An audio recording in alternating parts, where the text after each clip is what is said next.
Long question. Explain that magnetic field is an example of field of force produced by either by current carrying conductor or by permanent magnet. कि current carry conductor से जो field force पैदा हो रही है या permanent magnet से जो फील्ड फोर्स पैदा हो रही है, दोनों ही मैग्नेटिक फील्ड है। कुछ डेफिनेशन स्टडी करते हैं इसके बारे में। Electromagnetism is the study of magnetic effect of current. Current के जो मैग्नेटिक इफेक्ट्स हैं, अगर हमको स्टडी किया जाए तो उस ब्रांच ऑफ फिजिक्स को हम कहते हैं इलेक्ट्रोमैग्नेटिज्म। मैग्नेटिज्म क्या चीज़ है? Magnetism study how the magnetic field generated by charge particle. जैसे ये करंट फ्लो कर रहा है या कि चार्ज पार्टिकल यहाँ फ्लो कर रहे हैं, तो इससे कैसे मैग्नेटिक फील्ड पैदा होती है, ठीक है, और अफेक्ट करती है अदर पार्टिकल्स, दूसरे चार पार्टिकल कैसे अफेक्ट करती है, या दूसरे परमानेंट मैग्नेट की फील्ड को कैसे इंटरेक्ट करती है, इसको हम कहते हैं magnetism. Magnetism is the attraction of magnetic substance to other permanent magnet और चार्ज पार्टिकल। मैग्नेटिक सब्सटेंस कैसे अट्रैक्ट होते हैं दूसरे परमानेंट मैग्नेट से या दूसरे चार्ज पार्टिकल से जो मैग्नेटिक फील्ड पैदा हो रही है उससे, कैसे उसको अट्रैक्ट करते हैं या कैसे रिपेल करते हैं। मैग्नेटिक फील्ड क्या चीज़ है? मैग्नेटिक फील्ड एज रीजन, एक रीजन है परमानेंट मैग्नेट या इलेक्ट्रोमैग्नेट के गिर्द, where the magnet assert a force, जिसमें वो मैग्नेट अपनी फोर्स लगाता है ऑन अदर मैग्नेट या magnetic material, even if they are not in contact. अगर वो कॉन्टैक्ट में ना भी हो तब भी वो फोर्स लगाता है, उस रीजन को हम कहते हैं मैग्नेटिक फील्ड। जैसे अर्थ की भी एक मैग्नेटिक फील्ड है, परमानेंट मैग्नेट की भी एक मैग्नेटिक फील्ड है, ये इलेक्ट्रोमैग्नेटिक की भी एक अपनी मैग्नेटिक फील्ड है। अब परमानेंट बार मैग्नेट जैसे कि ये है करंट कैरिंग कंडक्टर, ये वाला, या फ्लक्चुएटिंग इलेक्ट्रिक फील्ड और moving charge can all create magnetic field. इसके अलावा फ्लक्चुएटिंग इलेक्ट्रिक फील्ड हो या चार्ज कहीं मूव कर रहा हो, तमाम के तमाम मैग्नेटिक फील्ड पैदा करते हैं। तो मैग्नेटिक फील्ड हमारे एक ऐसा रीजन है या ऐसी जगह है सराउंडेड बाय द मैग्नेट, जो परमानेंट मैग्नेट या बार मैग्नेट किसी या इलेक्ट्रोमैग्नेट के गिर्द होता है, वे कंपास नीडल और स्मॉल मैग्नेट। अगर उसमें हम कंपास नीडल रखें या स्मॉल मैग्नेट रखें, तो एन अदर फेरो मैग्नेट मटीरियल रखें या मूविंग चार्ज पार्टिकल हो, तो तमाम के तमाम वो फोर्स एक्सपीरियंस करेंगे, उस फोर्स को हम कहेंगे मैग्नेटिक फोर्स। ये हमारी अर्थ है। अर्थ भी एक परमानेंट मैग्नेट की तरह बिहेव करती है, और जिसका एक साउथ पोल है, एक नॉर्थ पोल है, magnetic south pole, magnetic north pole, और उसमें से नॉर्थ में से मैग्नेटिक फील्ड आउट होके साउथ में दाखिल जाती हैं। तो वो रीजन जहाँ पे अर्थ की मैग्नेटिक फील्ड एक्ट करती है उसको हम कहेंगे अर्थ का magnetic field region. The magnetic force between the magnets, मुख्तलिफ मैग्नेट्स के दरमियान जो मैग्नेटिक फोर्स है, एक्ट एज अ डिस्टेंस, वो टच ना भी कर रहे हो तभी किसी डिस्टेंस पे वो एक्ट करती है। It seem unreasonable how force propagate between the magnet without anything between them. अगर बीच में कोई चीज़ ना भी हो तो मैग्नेटिक फोर्स प्रोपोगेट कर सकती है, क्योंकि इसकी magnetic line of forces let's suppose north से निकल के दूसरे मैग्नेट के साउथ में भी जा सकती हैं। इस स्लाइड में भी आप देख सकते हैं मैग्नेटिक फील्ड एक परमानेंट मैग्नेट की है, नॉर्थ से निकल रही है, साउथ में दाखिल हो रही है। हॉर्स शू मैग्नेट भी सेम टू सेम नॉर्थ से फील्ड निकल के साउथ में जा रही है, और नॉर्थ और साउथ के इस रीजन में हमारे पास फील्ड स्ट्रेंथ ज़्यादा है और यहाँ पे फील्ड स्ट्रेंथ कम है। इलेक्ट्रोमैग्नेट, हमने चार्ज को फ्लो कराया, करंट को फ्लो कराया, जिससे एक इलेक्ट्रोमैग्नेट बना। इलेक्ट्रोमैग्नेट की भी हमारी एक साइड नॉर्थ होती है और दूसरी साइड साउथ होती है। यहाँ पे इस इलेक्ट्रोमैग्नेट का भी एक साउथ पोल बन जाता है और एक नॉर्थ पोल बन जाता है। तो नॉर्थ पोल से मैग्नेटिक लाइन ऑफ फोर्सेस मर्ज करके साउथ पोल में एंटर होती हैं। जैसे हम जानते हैं कि परमानेंट मैग्नेट हो या इलेक्ट्रोमैग्नेट हो, अपोजिट पोल्स एक दूसरे को अट्रैक्ट करते हैं। वो इसलिए कि नॉर्थ में से मैग्नेटिक फोर्स लाइन जाके साउथ में दाखिल हो रही हैं, तो ये मैग्नेटिक लाइंस जो होती हैं ये अपना फासला कम करने की कोशिश करती हैं, जिससे जो अनलाइक पोल्स होते हैं वो अट्रैक्ट होते हैं। लाइक पोल्स, अब यहाँ देखिए, यहाँ भी नॉर्थ से मैग्नेटिक लाइन ऑफ फोर्सेस मर्ज हो रही हैं, यहाँ भी नॉर्थ से, तो ये मर्ज अपना फासला मैग्नेटिक लाइन ऑफ फोर्सेस बढ़ाना चाहती हैं, दूर जाना चाहती हैं, ये एक दूसरे को इस वजह से रिपेल कर देती हैं। Michael Faraday come up with an alternative explanation. He imagined that each magnet set up a magnetic field space around it. उन्हें एक अल्टरनेटिव एक्सप्लेनेशन थी, हर मैग्नेटिक सेट अपने गिर्द एक फील्ड जनरेट कर लेता है। When you place another magnet in that field, जबकि उसी फील्ड में जब कोई और मैग्नेट आप प्लेस करते हैं, it just respond to the field its in own location. जैसे यहाँ पे देखें ग्रेविटेशनल फील्ड, हम भी पढ़ के आए ग्रेविटेशनल फील्ड, हम ऐसे अर्ली देख के आ रहे हैं, इंटरेक्ट करती है स्पेस में अपने इर्द गिर्द आउट ऑफ रीजन में फील्ड एक्ट करती है और दूसरी चीज़ों के साथ इंटरेक्ट करती है। इसी तरह ग्रेविटेशनल फील्ड की तरह अगर कोई भी इलेक्ट्रिक फील्ड है किसी चार्ज की वजह से, उसके गिर्द एक रीजन होगा जिस पे वो फील्ड एक्ट करेगी। उस रीजन में अगर हम कोई और चीज़ लेके आए, हम कंपास नीडल लेके आए, हम मैग्नेटिक मटेरियल या दूसरे मैग्नेट या दूसरे इलेक्ट्रोमैग्नेट, तो ये इसकी फील्ड और उसकी फील्ड आपस में इंटरेक्ट करेगी। वो अट्रैक्ट करेगी, रिपेल करेगी, लेकिन वो अट्रैक्ट करेगी। जैसे हमने कि परमानेंट मैग्नेट लिया, तो परमानेंट मैग्नेट में फील्ड मालूम है नॉर्थ पोल से मर्ज होके साउथ पोल में दाखिल होती है। इसमें जितनी भी हम आयरन फिलिंग रखेंगे या हम कंपास नीडल रखेंगे, वो तमाम आयरन फिलिंग्स और कंपास नीडल इंटरेक्ट करेगी इस फील्ड के साथ और अपने आप को अलाइन कर लेगी, कुछ बिहेव शो करेगी इस मैग्नेटिक फील्ड की अगेंस्ट। तो हमारे जितने भी आयरन पार्टिकल्स हैं, जितनी भी फीलिंग्स हैं, वो इंटरेक्ट करेंगी इस मैग्नेट की फील्ड के साथ, जैसे हमने पिक्चर में देखा है।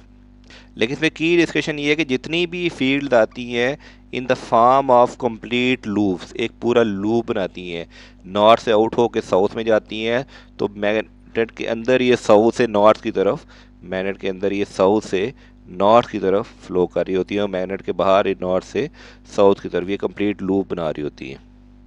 इसी कंप्लीट लूप की वजह से यही एक रीज़न है कि नो मैग्नेटिक मोनोपोल, मोनोपोल नहीं होता, या अकेला नॉर्थ या अकेला साउथ नहीं होता। हमारे नॉर्थ से फील्ड निकल के साउथ में दाखिल होती है और मैग्नेट के अंदर साउथ से नॉर्थ की तरफ जाती है। तो कोई भी मैग्नेट अकेला पोल नहीं हो सकता, which mean that north and south pole does not exist independently. North और साउथ पोल इंडिपेंडेंटली एग्जिस्ट नहीं कर सकते। The magnetic field at the pole of bar magnet is stronger. तो पोल्स पे, नॉर्थ और साउथ के पोल वाली location है यहाँ पे, ये वो रीजन जो नॉर्थ पोल है या साउथ पोल है, नॉर्थ पोल है, साउथ पोल है, जहाँ से फील्ड निकल रही है या फील्ड दाखिल हो रही है, ये वो रीजन है जहाँ फील्ड की स्ट्रेंथ सबसे ज़्यादा होती है। अब कुछ प्रॉपर्टीज़ देखते हैं कि मैग्नेटिक फील्ड का मैग्नीट्यूड भी होती है, स्ट्रेंथ भी होती है और उसकी डायरेक्शन भी होती है। डायरेक्शन हम देख चुके हैं नॉर्थ से साउथ। मैग्नेटिक फील्ड लाइंस कभी भी एक दूसरे को क्रॉस नहीं करती। जितने क्लोज लूप्स होंगे, जितने क्लोज लूप होंगे, उतनी ही मैग्नेटिक फील्ड लाइन की डेंसिटी ज़्यादा होगी और जितनी डेंसिटी ज़्यादा होगी वो इंडिकेट करेगी कि उतनी उसकी स्ट्रेंथ ज़्यादा है। Magnetic line of forces space में बाहर की तरफ नॉर्थ पोल से इमर्ज होती हैं और साउथ पोल में एंटर होती हैं। और लाइक मैग्नेटिक पोल हमेशा रिपेल करते हैं और अनलाइक मैग्नेटिक पोल हमेशा अट्रैक्ट करते हैं। यहाँ पे हम देख सकते हैं नॉर्थ से फील्ड निकलती है, साउथ में दाखिल हो रही है और मैग्नेट के नॉर्थ पोल पे और साउथ पोल पे ये फील्ड मैक्सिमम स्ट्रेंथ रखती है। जैसे जैसे दूर जाते हैं फील्ड की स्ट्रेंथ वीक होती जाती है। देखिए यहाँ पे डिस्टेंस कम है, जैसे जैसे दूर जा रहे हैं डिस्टेंस बढ़ता जा रहा है और फील्ड हमारी वीक होती जा रही है। तो number of magnetic line of forces passing through unit area, जितनी line of forces unit area से ज़्यादा गुजर रही होंगी उतनी मैग्नेटिक फील्ड स्ट्रेंथ ज़्यादा होगी। और इसकी एक डायरेक्शन भी होती है और इसका एक मैग्नीट्यूड भी होता है। डायरेक्शन हम एरो से शो कर रहे हैं। और अपोजिट पोल एक दूसरे को अट्रैक्ट करते हैं और सेम पोल एक दूसरे को रिपेल करते हैं। First time magnetic field due to current carrying wire को 1820 में उसकी डायरेक्शन को एक्सप्लेन किया था। लेट्स सपोज हमारा ये कंपास नीडल है, ये हमारी एक वायर है जिसमें करंट फ्लो नहीं कर रहा, तो पहले तमाम की तमाम कंपास नीडल, ठीक है ना, वो नॉर्थ टू साउथ डायरेक्शन को शो कर रही होंगी। लेकिन जैसे ही हम उसमें करंट फ्लो करवाएंगे, अकॉर्डिंग टू हमारे राइट हैंड रूल, हमारी फिंगर शो करेंगी उसके direction of the magnetic field या करंट कैरिंग लूप की जो फील्ड बन रही है, और थंब शो करेगा कन्वेंशनल करंट की डायरेक्शन को। कन्वेंशनल करंट इलेक्ट्रॉनिक करंट नहीं है, कन्वेंशनल करंट है जो पॉजिटिव से नेगेटिव तरफ जाता है। और जितनी भी कंपास नीडल है वो सब इसी फील्ड के अगेंस्ट अपने आप को अलाइन कर लेंगी। अगर हम इस करंट की डायरेक्शन को रिवर्स कर देंगे तो फील्ड की डायरेक्शन भी रिवर्स हो जाएगी और कंपास नीडल की डायरेक्शन भी रिवर्स हो जाएगी। और जैसे ही हम करंट स्टॉप कर देंगे, तमाम नीडल दोबारा नॉर्थ साउथ डायरेक्शन में आ जाएंगी, वो सर्कुलर पैटर्न को छोड़ देंगी। और कंपास इनेबलर पे ये मैग्नेटिक फील्ड उसी वक्त इंटरेक्ट कर सकती है जब तक इसमें करंट फ्लो करना करेगा। जब करंट फ्लो करना बंद हो जाएगा, कंपास इनेबलर की इंटरेक्शन भी खत्म हो जाएगी, क्योंकि करंट कैरिंग वायर की जो मैग्नेटिक फील्ड है वो खत्म हो जाएगी। इसकी डेफिनेशन आपके इस पेज पे लिखी हुई है कि अगर हम वायर को ग्रैब्स करें in our right hand, the thumb point the direction of conventional current, तो हमारा थंब पॉइंट करेगा direction of conventional current, and the curl finger, जो हमारी करली फिंगर है, वो पॉइंट करेंगी indicate the direction of magnetic field. तो हमारी करली फिंगर इंडिकेट करेंगी direction of the magnetic field और थंब इंडिकेट करेगा डायरेक्शन ऑफ कन्वेंशनल करंट। और जैसे ही हम करंट की डायरेक्शन को रिवर्स करते हैं, देखिए करंट जब ऊपर जा रहा था तो हमारी फिंगर ऐसे थी, लेकिन जब करंट नीचे जा रहा है तो अब हमारा थंब नीचे की तरफ करना पड़ेगा और ये फील्ड हमारी उल्टी हो जाएगी। अब ये वाला थंब बता रहा है कि करंट हमारा ऊपर की डायरेक्शन में जा रहा है। लेकिन जैसे ही हमने करंट की डायरेक्शन रिवर्स की तो हम थंब नीचे करेंगे और करली फिंगर हमारी करंट कैरिंग कंडक्टर की जो मैग्नेटिक फील्ड है उसकी डायरेक्शन को शो करेगा। जो करंट ऊपर जा रहा होगा तो हम इसको ऐसे देखेंगे, जब करंट नीचे जा रहा होगा तो इसको हम ऐसे देखेंगे।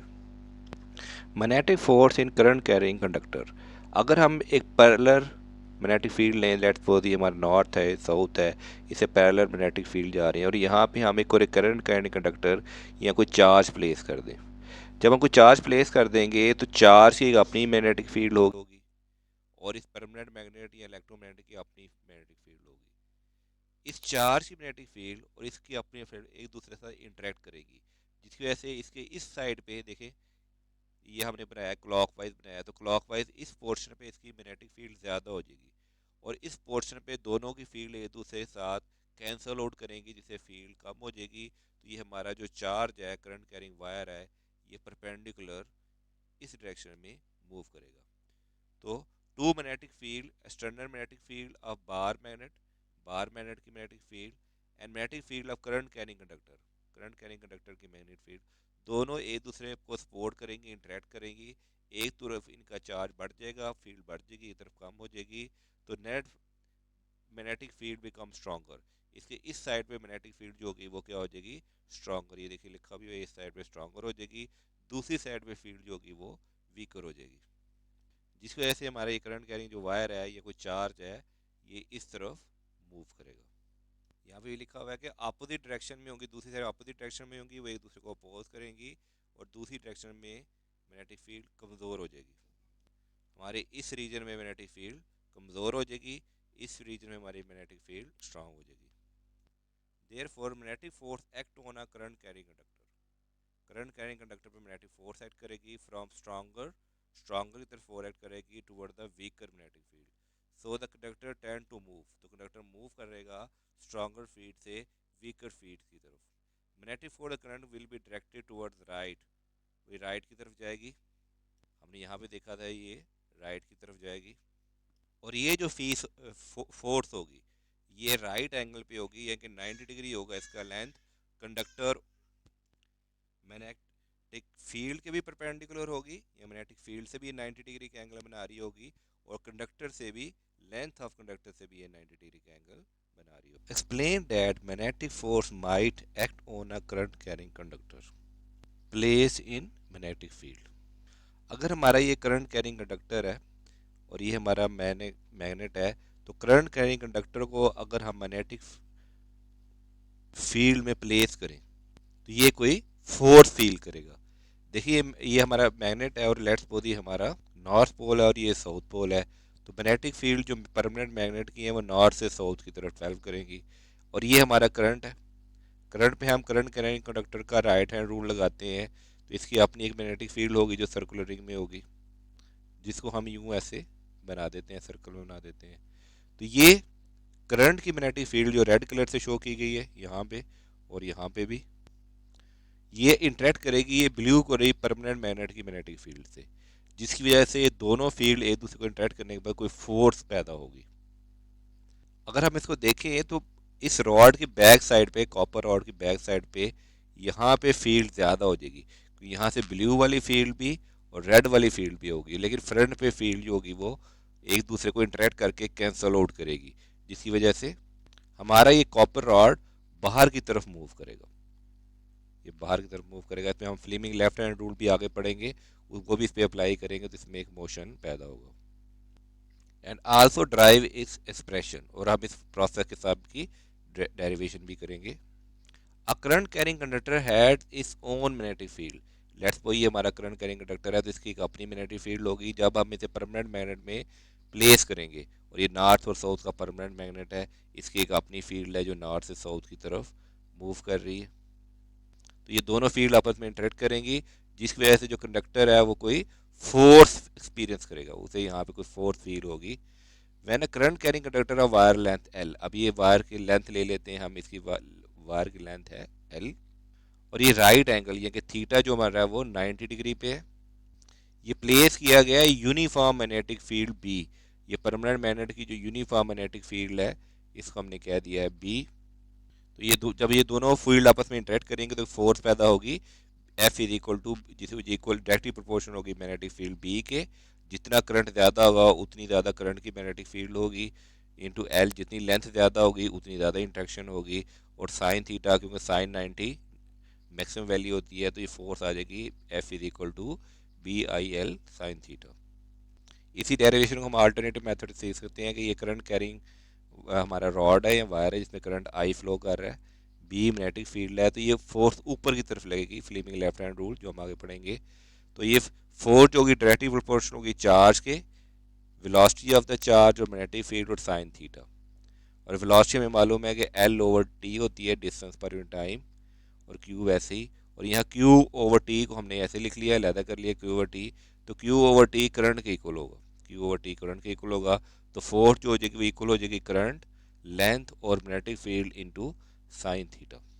और थीटा अभी तक हमने लिया 90 डिग्री, 90 डिग्री के लिए हमारे पास जो फोर्स है वो मैक्सिमम होगी। अब क्योंकि फोर्स हमारी एक वेक्टर क्वांटिटी है, हमने यहाँ एरो डाल दी वेक्टर क्वांटिटी, इसलिए हम यूनिट वेक्टर एन बी के साथ लगा देंगे, एन शो कर रहा है हमारा यूनिट वेक्टर को।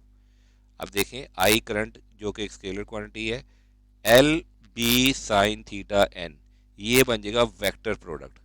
एल क्रॉस बी का फार्मूला होगा एल बी, एल और बी का मैग्नीट्यूड इंटू साइन थीटा, तो ये बन जाएगा हमारा वेक्टर प्रोडक्ट। और हमारी फोर्स आ जाएगी I into vector product of length into magnetic field. हमारी जो मैग्नेटिक फोर्स होगी ये परपेंडिकुलर होगी दोनों से, किससे, लेंथ ऑफ कंडक्टर की भी परपेंडिकुलर होगी, और मैग्नेटिक इंडक्शन जिसे हम कहते हैं B magnetic field, B magnetic field या मैग्नेटिक इंडक्शन भी इसे कहते हैं, इन दोनों से ये परपेंडिकुलर होगी। The magnetic force F acting on a current carrying conductor reach its maximum value when the conductor place perpendicular. ये मैग्नेटिक फोर्स होगी मैक्सिमम तब होगी जब जो कंडक्टर होंगे सब परपेंडिकुलर होंगे, 90 डिग्री पे होंगे according to Fleming left hand rule.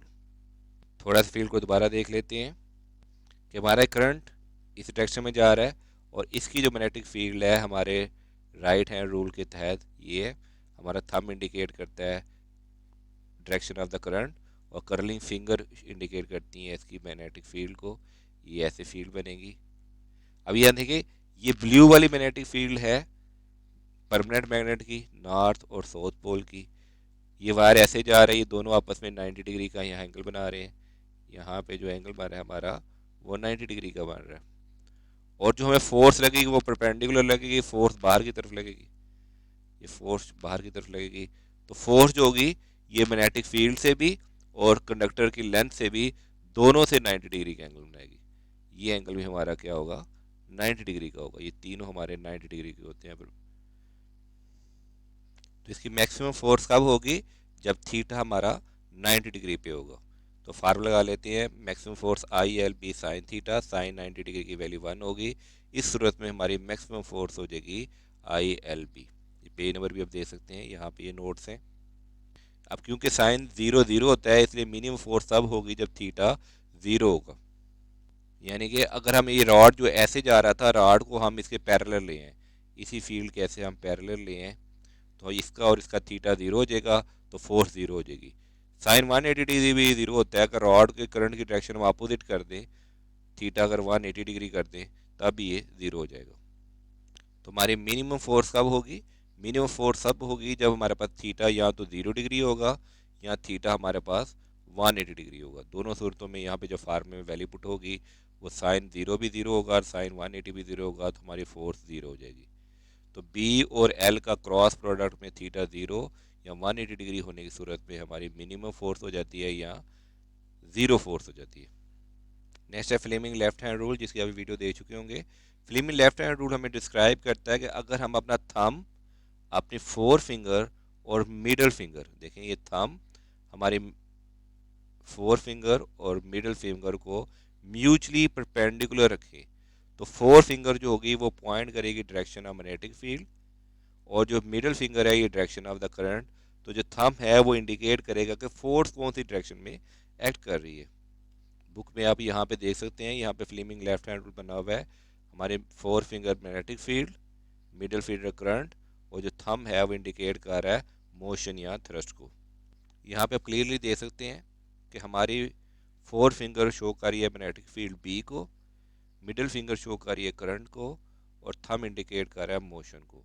जब हम किसी करंट कैरिंग कंडक्टर को किसी परमानेंट मैग्नेट या इलेक्ट्रोमैग्नेट में प्लेस करेंगे, तो फोर्स जो होती है वो म्यूचुअली परपेंडिकुलर होती है फील्ड से भी और करंट से भी। यहाँ भी हमें वही डायग्राम में एक्सप्लेन किया गया। अब एग्जाम्पल करेंगे 12.1। A wire having mass per unit length, हमें दी हुई है मैस पर यूनिट लेंथ दिया हुआ है 0.400 ग्राम पर सेंटीमीटर, कैरी 5 एम्पेयर करंट। यहाँ पे देखें दिया हुआ है 5 एम्पेयर करंट, लेकिन डाटा में वहाँ बुक में टाइप हुआ है 2 एम्पेयर करंट, जो कि ये वैल्यू गलत है। यहाँ पे आना चाहिए था 5 एम्पेयर, और सोल्यूशन में भी इन्होंने यहाँ पे 5 एम्पेयर ही दिया हुआ है। सोल्यूशन भी यहाँ पे 5 एम्पेयर दिया हुआ है। A current horizontal to the south, जो करंट है वो साउथ डायरेक्शन में, ये देखिए ये करंट है, ये हमने साउथ डायरेक्शन में शो किया हुआ है डायग्राम में बुक में। What is the direction of force, force की डायरेक्शन क्या होगी, फोर्स अब तक करंट के बिल्कुल म्यूचुअली परपेंडिकुलर होगी। Number two, magnitude of minimum magnetic field perpendicular to the length, और परपेंडिकुलर टू द लेंथ है यानी कि थीटा आपका 90 डिग्री है।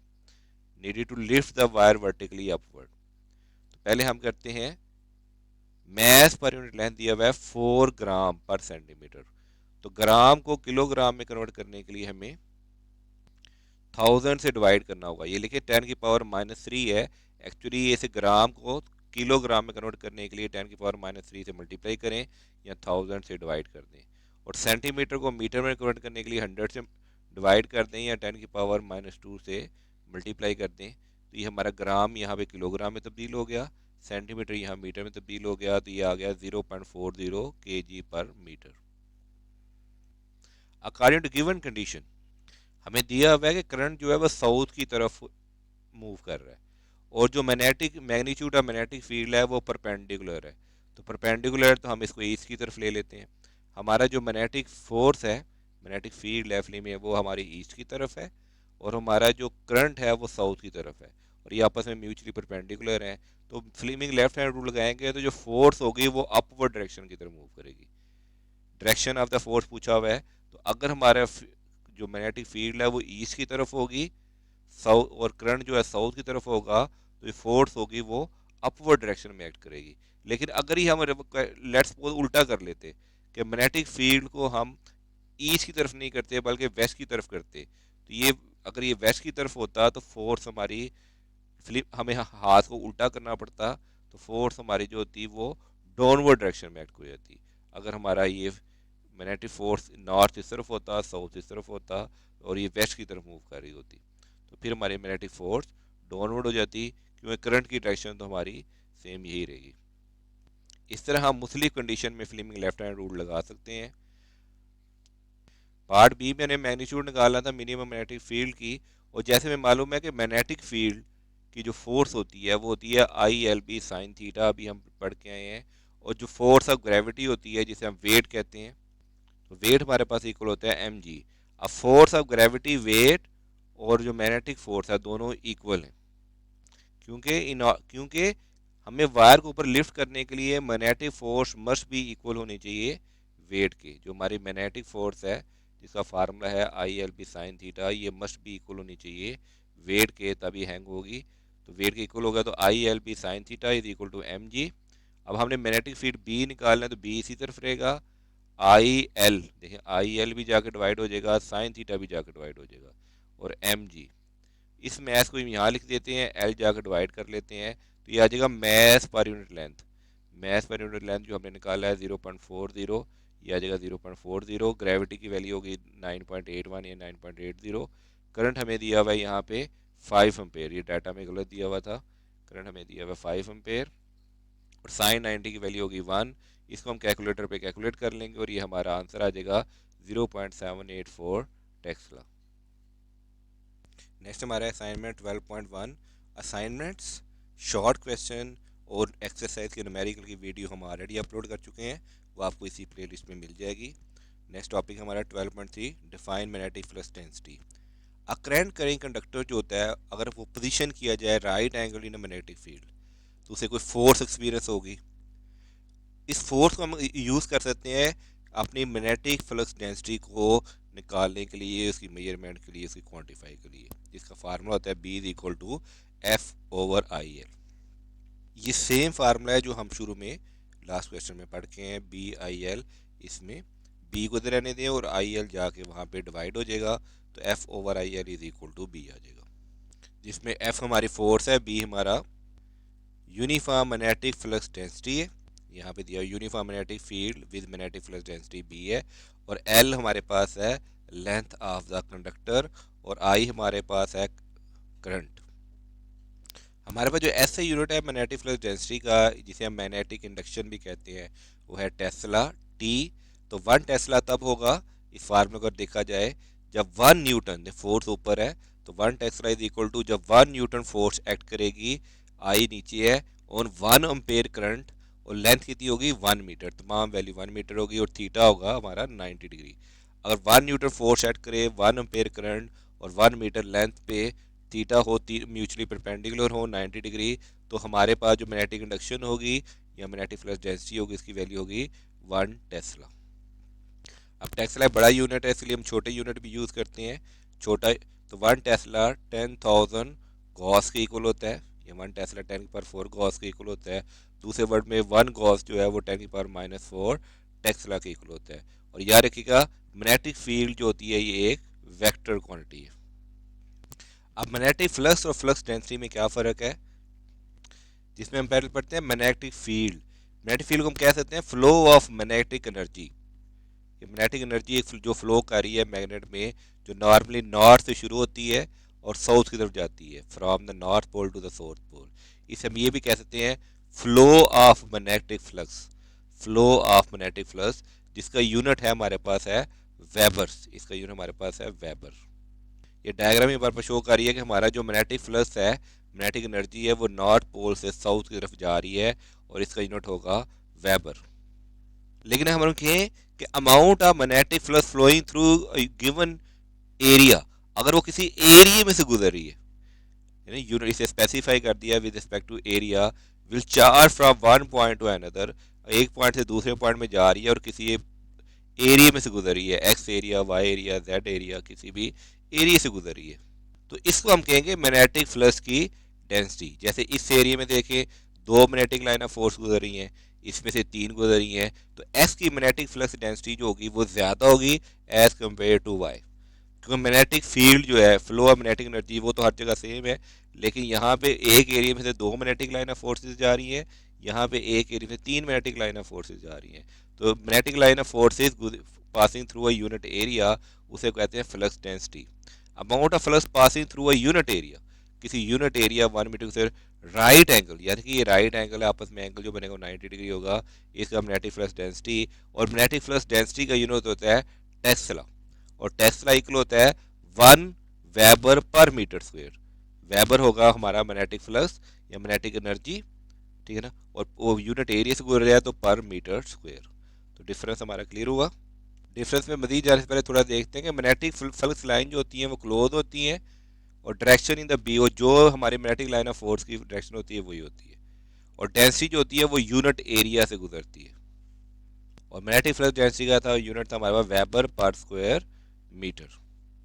इस स्लाइड में आपको डिफरेंस बिल्कुल क्लियर हो जाएगा कि डिनोटेड बाय बी या राव और बी, और इसको इसे फ्लक्स भी कहते हैं, इसको हम डिनोट करते हैं फ्लक्स, और इसे नोट करते हैं बी से। मैग्नेटिक फ्लक्स डेंसिटी को हम डिनोट करते हैं बी से, और मैग्नेटिक फ्लक्स को हम शो करते हैं ये फ्लक्स का फाई का सिंबल या फ्लक्स बी से।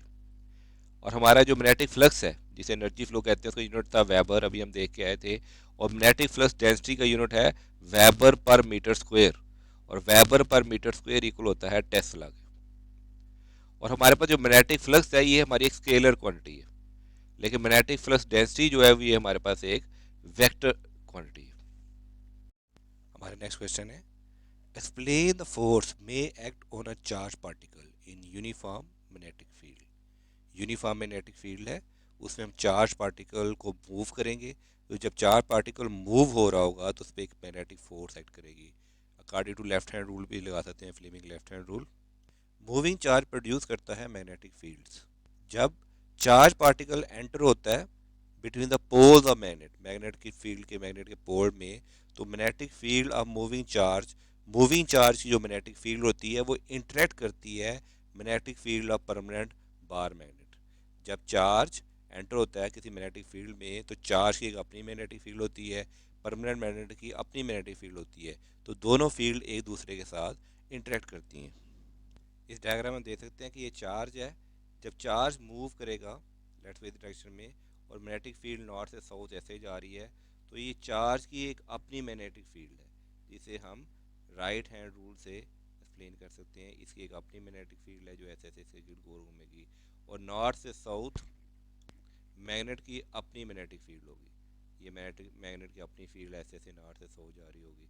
तो यहाँ पे ये मैग्नेटिक फील्ड, चार्ज की मैग्नेटिक फील्ड इस परमानेंट मैग्नेट की मैग्नेटिक फील्ड से इंटरेक्ट करेगी, तो यहाँ पे इसकी फील्ड ज़्यादा हो जाएगी, और यहाँ पे इंटरेक्ट करने से ये एक दूसरे की फील्ड को कैंसल आउट करेंगे, जिसकी वजह से इस पे इस तरफ एक फोर्स एक्ट करेगी।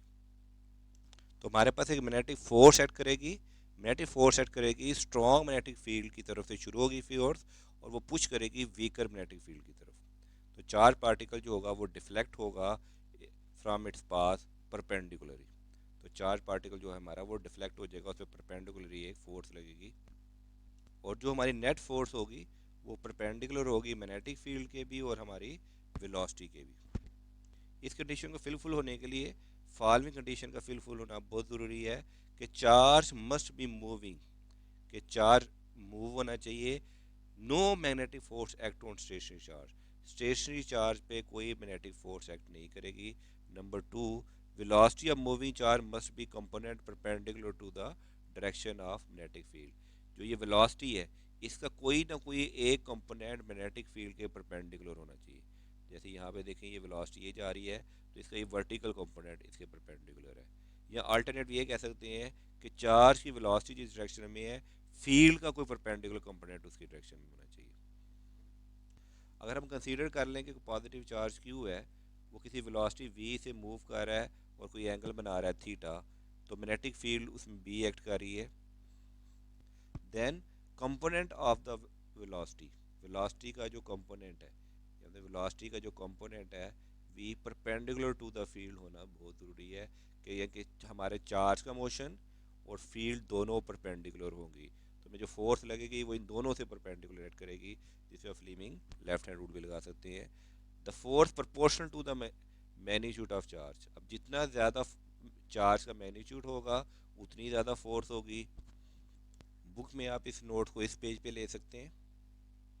तो फोर्स का मैग्नीट्यूड हम निकालना चाहें तो जितना ज़्यादा चार्ज होगा उतनी ही ज़्यादा फोर्स एक्ट करेगी, और जितनी स्ट्रॉन्ग मैग्नेटिक फील्ड होगी उतनी ही ज़्यादा फोर्स की मैग्नीट्यूड भी इंक्रीज हो जाएगा।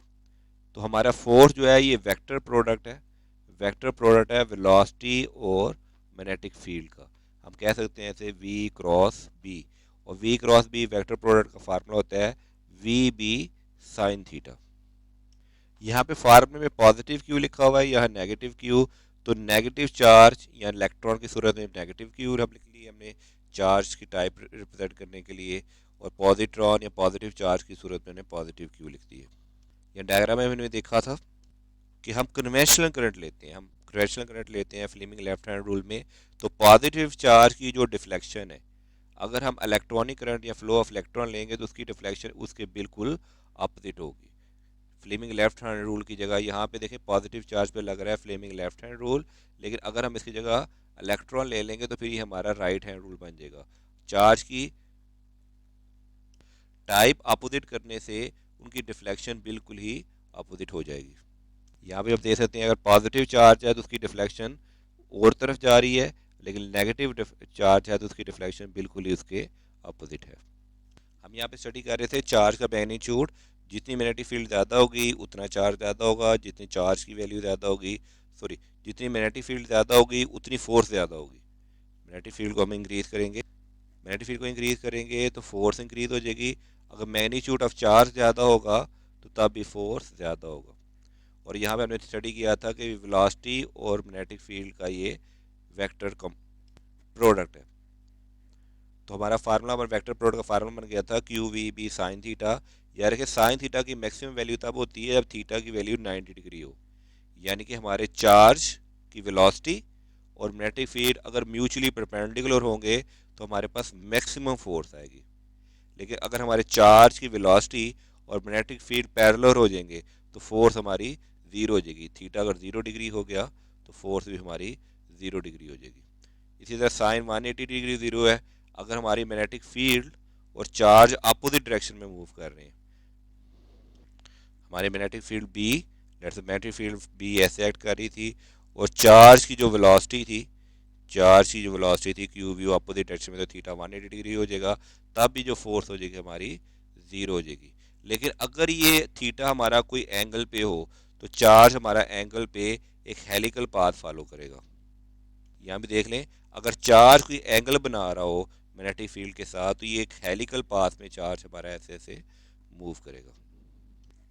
यहाँ पे यूनिफॉर्म मैग्नेटिक फील्ड में देखें वेलोसिटी ऑफ चार्ज ऐसे है, फोर्स हमारा परपेंडिकुलर एक्ट करेगी। तो जैसे जैसे परपेंडिकुलर एक्ट करेगी इसकी डायरेक्शन चेंज होती जाएगी। तो जो हमारा स्प्रिंग होगा, सॉरी, जो हमारा चार्ज होगा वो हेलिकल स्प्रिंग के पाथ पे मूव करना शुरू करेगा। देखिए जब यहाँ पे था तो वर्टिकल फोर्स लगी, फिर ऐसे वर्टिकल लगी, फिर ऐसे वर्टिकल लगी। इस तरह एक हेलिकल पाथ बन जाएगा हमारे मूविंग चार्ज का इन यूनिफॉर्म मैग्नेटिक फील्ड। ये पर्पल वाला हमें चार्ज नज़र आ रहा है, ये प्लेन है perpendicular to the magnetic field और सर्कुलर प्रोजेक्शन शो कर रहे हैं हम। तो force F directed towards the axis parallel to the B. हमारे बुक के नोट्स में इस पेज पे दिया हुआ है कि अगर angle between magnetic field B और वेलोसिटी ऑफ चार्ज के दरमियान अदर देन एंगल हो, यानी कि 0, 90 और 180 के अलावा कोई एंगल हो तो हमारा जो चार्ज पार्टिकल मूव करेगा वो हेलिकल पाथ मूव करेगा, स्पाइरल पाथ मूव करेगा। अब जो फोर्स हमने निकाल रहे हैं उसकी डायरेक्शन निकालने के लिए परपेंडिकुलर टू मैग्नेटिक फील्ड हम एक रूल लगाते हैं। इस रूल में हमारी फिंगर शो कर रही हो मैग्नेटिक फील्ड को और पाम फेस कर ऑफ तो फोर्स करेगा फोर्स को जब थंब इंडिकेट करेगा मोशन ऑफ द चार्ज या motion of the current. Formula वही रहेगा F is equal to Q और वी बी का वेक्टर प्रोडक्ट। यहाँ पे दिया हुआ है charge moving with velocity V in magnetic field B. एक चार्ज मूव कर रहा है, उसकी वेलोसिटी वी है और मैग्नेटिक फील्ड उसकी बी है, तो वो एक फोर्स महसूस करेगा और वो फोर्स हो जाएगी Q V B sine theta. और इसकी डायरेक्शन निकालने के लिए हम लगाते हैं right hand rule. Right hand rule में हमारी फिंगर शो करती है मैग्नेटिक फील्ड को, थंब इंडिकेट करता है मोशन ऑफ द चार्ज जिसे हम करंट कहते हैं, तो पाम इंडिकेट करती है कि हमारी फोर्स किस डायरेक्शन में जाएगी।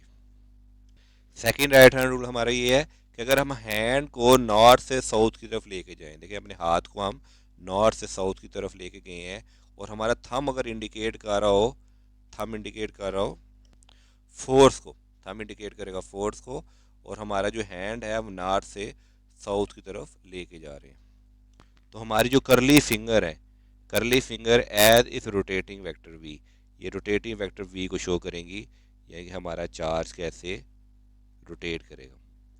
तो हमारा थंब इंडिकेट किया फोर्स को, हैंड की पोजीशन इंडिकेट मैग्नेटिक फील्ड को और करली फिंगर ये होगा rotating vector V, V rotating vector V. इसी रूल के तहत हमारा चार्ज होगा वो हेलिकल पाथ में इसमें रोटेट करेगा। इस डायग्राम में देख सकते हैं हमारी मैग्नेटिक फील्ड है, फोर्स अपवर्ड लग रही है, वेलोसिटी ऑफ चार्ज इस तरह है, तो वेलोसिटी को ऐसे ही हेलिकल पाथ में हमारे स्प्रिंग फॉर्म में ये चार्ज मूव किया। जब हमारा चार्ज सर्कुलर मोशन में मूव कर रहा होगा तो याद रखिएगा जो मैग्नेटिक फोर्स है जो क्यू वी बी या Q V B sine theta के इक्वल है वो centripetal force M V square R के इक्वल होगी। अगर right hand rule positive charge अगर आपको मुश्किल लग रहा है तो आप इस पर फ्लेमिंग लेफ्ट हैंड रूल भी लगा सकते हैं। फ्लेमिंग लेफ्ट हैंड रूल भी इन चार्ज पे लगाएंगे तो वो भी हमारी वही डायरेक्शन शो करेगा जो राइट हैंड रूल 2 हमारा शो करेगा। इन दोनों में सिर्फ इतना डिफरेंस है कि डायरेक्शन ऑफ करंट जो आई लेते थे फ्लेमिंग लेफ्ट रूल में उसकी जगह आप उसकी जगह वी ले लेंगे। यहाँ पे हमने देखा था फ्लेमिंग लेफ्ट हैंड रूल, तो यहाँ पे हमने लिया था आई। अब आई की जगह आप इसको ले लें यहाँ पे वी के वेलोसिटी ऑफ द चार्ज, तो ये बे सेम टू सेम वही हमारा फ्लेमिंग लेफ्ट हैंड रूल लगेगा जिसमें हमारी ये फिंगर मैग्नेटिक फ्लक्स या फील्ड को शो कर रही है और जो रेड वाली लाइन है ये करंट की जगह अब वेलोसिटी को शो कर रही है। लेकिन हम पॉजिटिव चार्ज पे लेते हैं फ्लेमिंग लेफ्ट हैंड रूल, और पॉजिटिव चार्ज पे अगर फोर्स हमारी किसी डायरेक्शन में आउटवर्ड लग रही है तो उसकी जगह हम इलेक्ट्रॉनिक चार्ज ले लें या इलेक्ट्रॉन का नेगेटिव चार्ज ले लें तो नेगेटिव चार्ज के लिए वही फोर्स इन्वर्ट हो जाएगी, अपोजिट हो जाएगी, बिल्कुल अपोजिट। यहाँ मैंने देखा था अगर पॉजिटिव चार्ज के लिए फोर्स आउटवर्ड लग रही है, बाहर की तरफ लग रही है, तो नेगेटिव चार्ज के लिए फोर्स हमारी इन्वर्ट हो जाएगी। हमारा जो राइट हैंड रूल है F is equal to Q V B या फ्लेमिंग लेफ्ट हैंड रूल है, ये हमेशा याद रखिएगा ये पॉजिटिव चार्ज के लिए होता है। पॉजिटिव चार्ज के लिए होता है। पॉजिटिव चार्ज पे अगर फोर्स हमारी ऐसे लग रही है तो अगर हम चार्ज की टाइप चेंज करके यहाँ नेगेटिव लगा दें तो यहाँ पे हम दोनों में अगर पॉजिटिव को काट के यहाँ पे लगा दें नेगेटिव, तो फोर्स की डायरेक्शन अब ये नहीं होगी, फोर्स की डायरेक्शन बिल्कुल अपोजिट हो जाएगी।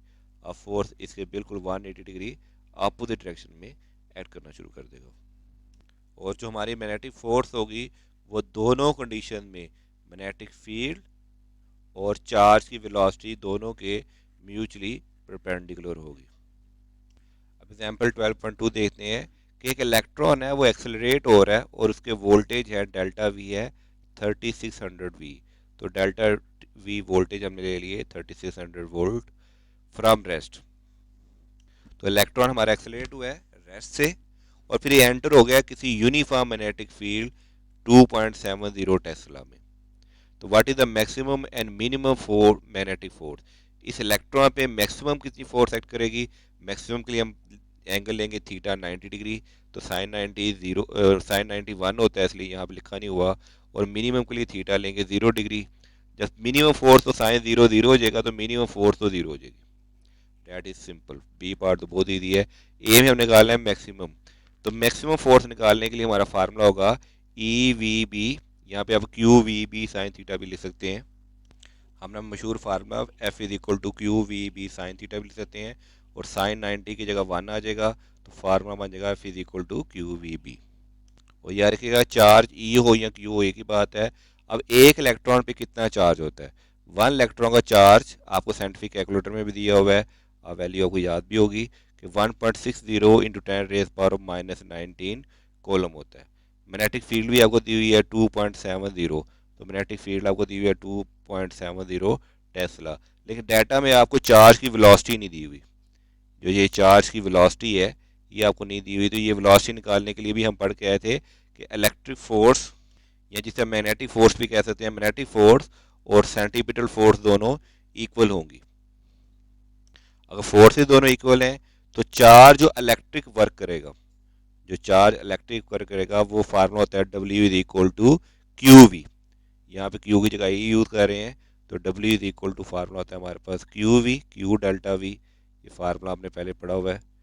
W is equal to Q delta V जगह ई आ गया, और वर्क इज इक्वल टू होता है kinetic energy of the electron. तो work is equal to Q delta V के इक्वल भी होता है और work kinetic energy of the electron के इक्वल भी होता है। दोनों का यूनिट हमारे पास जूल है।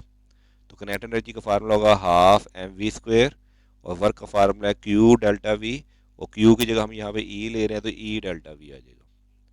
अब इस फार्मूले से हम यहाँ पे वेलोसिटी निकाल लेंगे।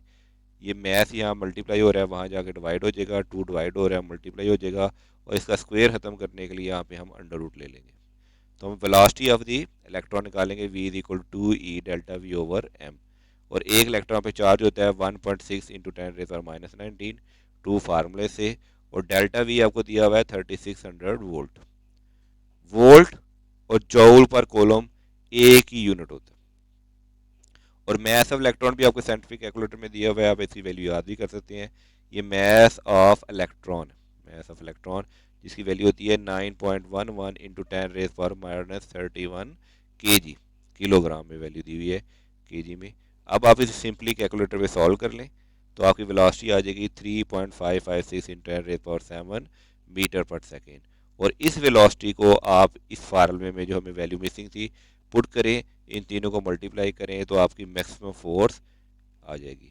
मिनिमम फोर्स के लिए मैंने पहले बता चुका हूँ थीटा 0 डिग्री होना चाहिए, थीटा 180 डिग्री हो तब भी मिनिमम होगी, थीटा 180 हो तब भी मिनिमम होगी, उस सूरत में वहाँ सर आपका फोर्स 0 न्यूटन आएगा। असाइनमेंट 12.2 जैसे मैं अर्ज कर चुका हूँ कि असाइनमेंट और एक्सरसाइज के न्यूमेरिकल की वीडियो ऑलरेडी हम बना के अपलोड कर चुके हैं, वो आपको इसी प्लेलिस्ट में मिल जाएगी और उनका लिंक भी आपको डिस्क्रिप्शन में मिल जाएगा। हमारा for your information, right hand rule for finding the direction of magnetic force. तो यहाँ पे प्लेस करें, ये आपका मैग्नेटिक फील्ड है, हम पॉजिटिव चार्ज को कंसीडर कर रहे हैं और ये हमारी क्या है, मैग्नेटिक फील्ड है। और ये सर्कुलर आपको रिंग नज़र आ रहा होगा, ये सर्कुलर रिंग ब्लैक कलर में, ये आपको दिया हुआ है velocity of the charge.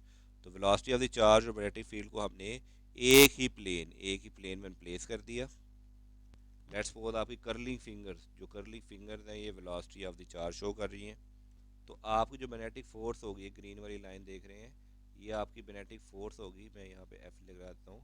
Magnetic force is directed towards the thumb, जो थंब है आपका ये मैग्नेटिक फोर्स को शो करेगा, जो परपेंडिकुलर होगा बोथ मैग्नेटिक फील्ड के भी, ये बी मैग्नेटिक फील्ड यहाँ पे आपकी मैग्नेटिक फील्ड के भी, और ये कर्ली फिंगर जो मोशन या वेलोसिटी ऑफ द चार्ज उसके भी, इन दोनों से, इससे भी 90 डिग्री और ये इसका एंगल इससे भी 90 डिग्री बनाएगा। तो जो थंब होगा वो हमारा फोर्स को इंडिकेट कर रहा है, मैग्नेटिक फोर्स को। एक एक्स्ट्रा शॉर्ट कंसेप्चुअल क्वेश्चन देखते हैं। What do you know about the magnetic force on stationary charge particle. अगर हमारा स्टेशनरी चार्ज पार्टिकल है, उस पर मैग्नेटिक फोर्स के बारे में अब हम क्या डिस्कस करेंगे।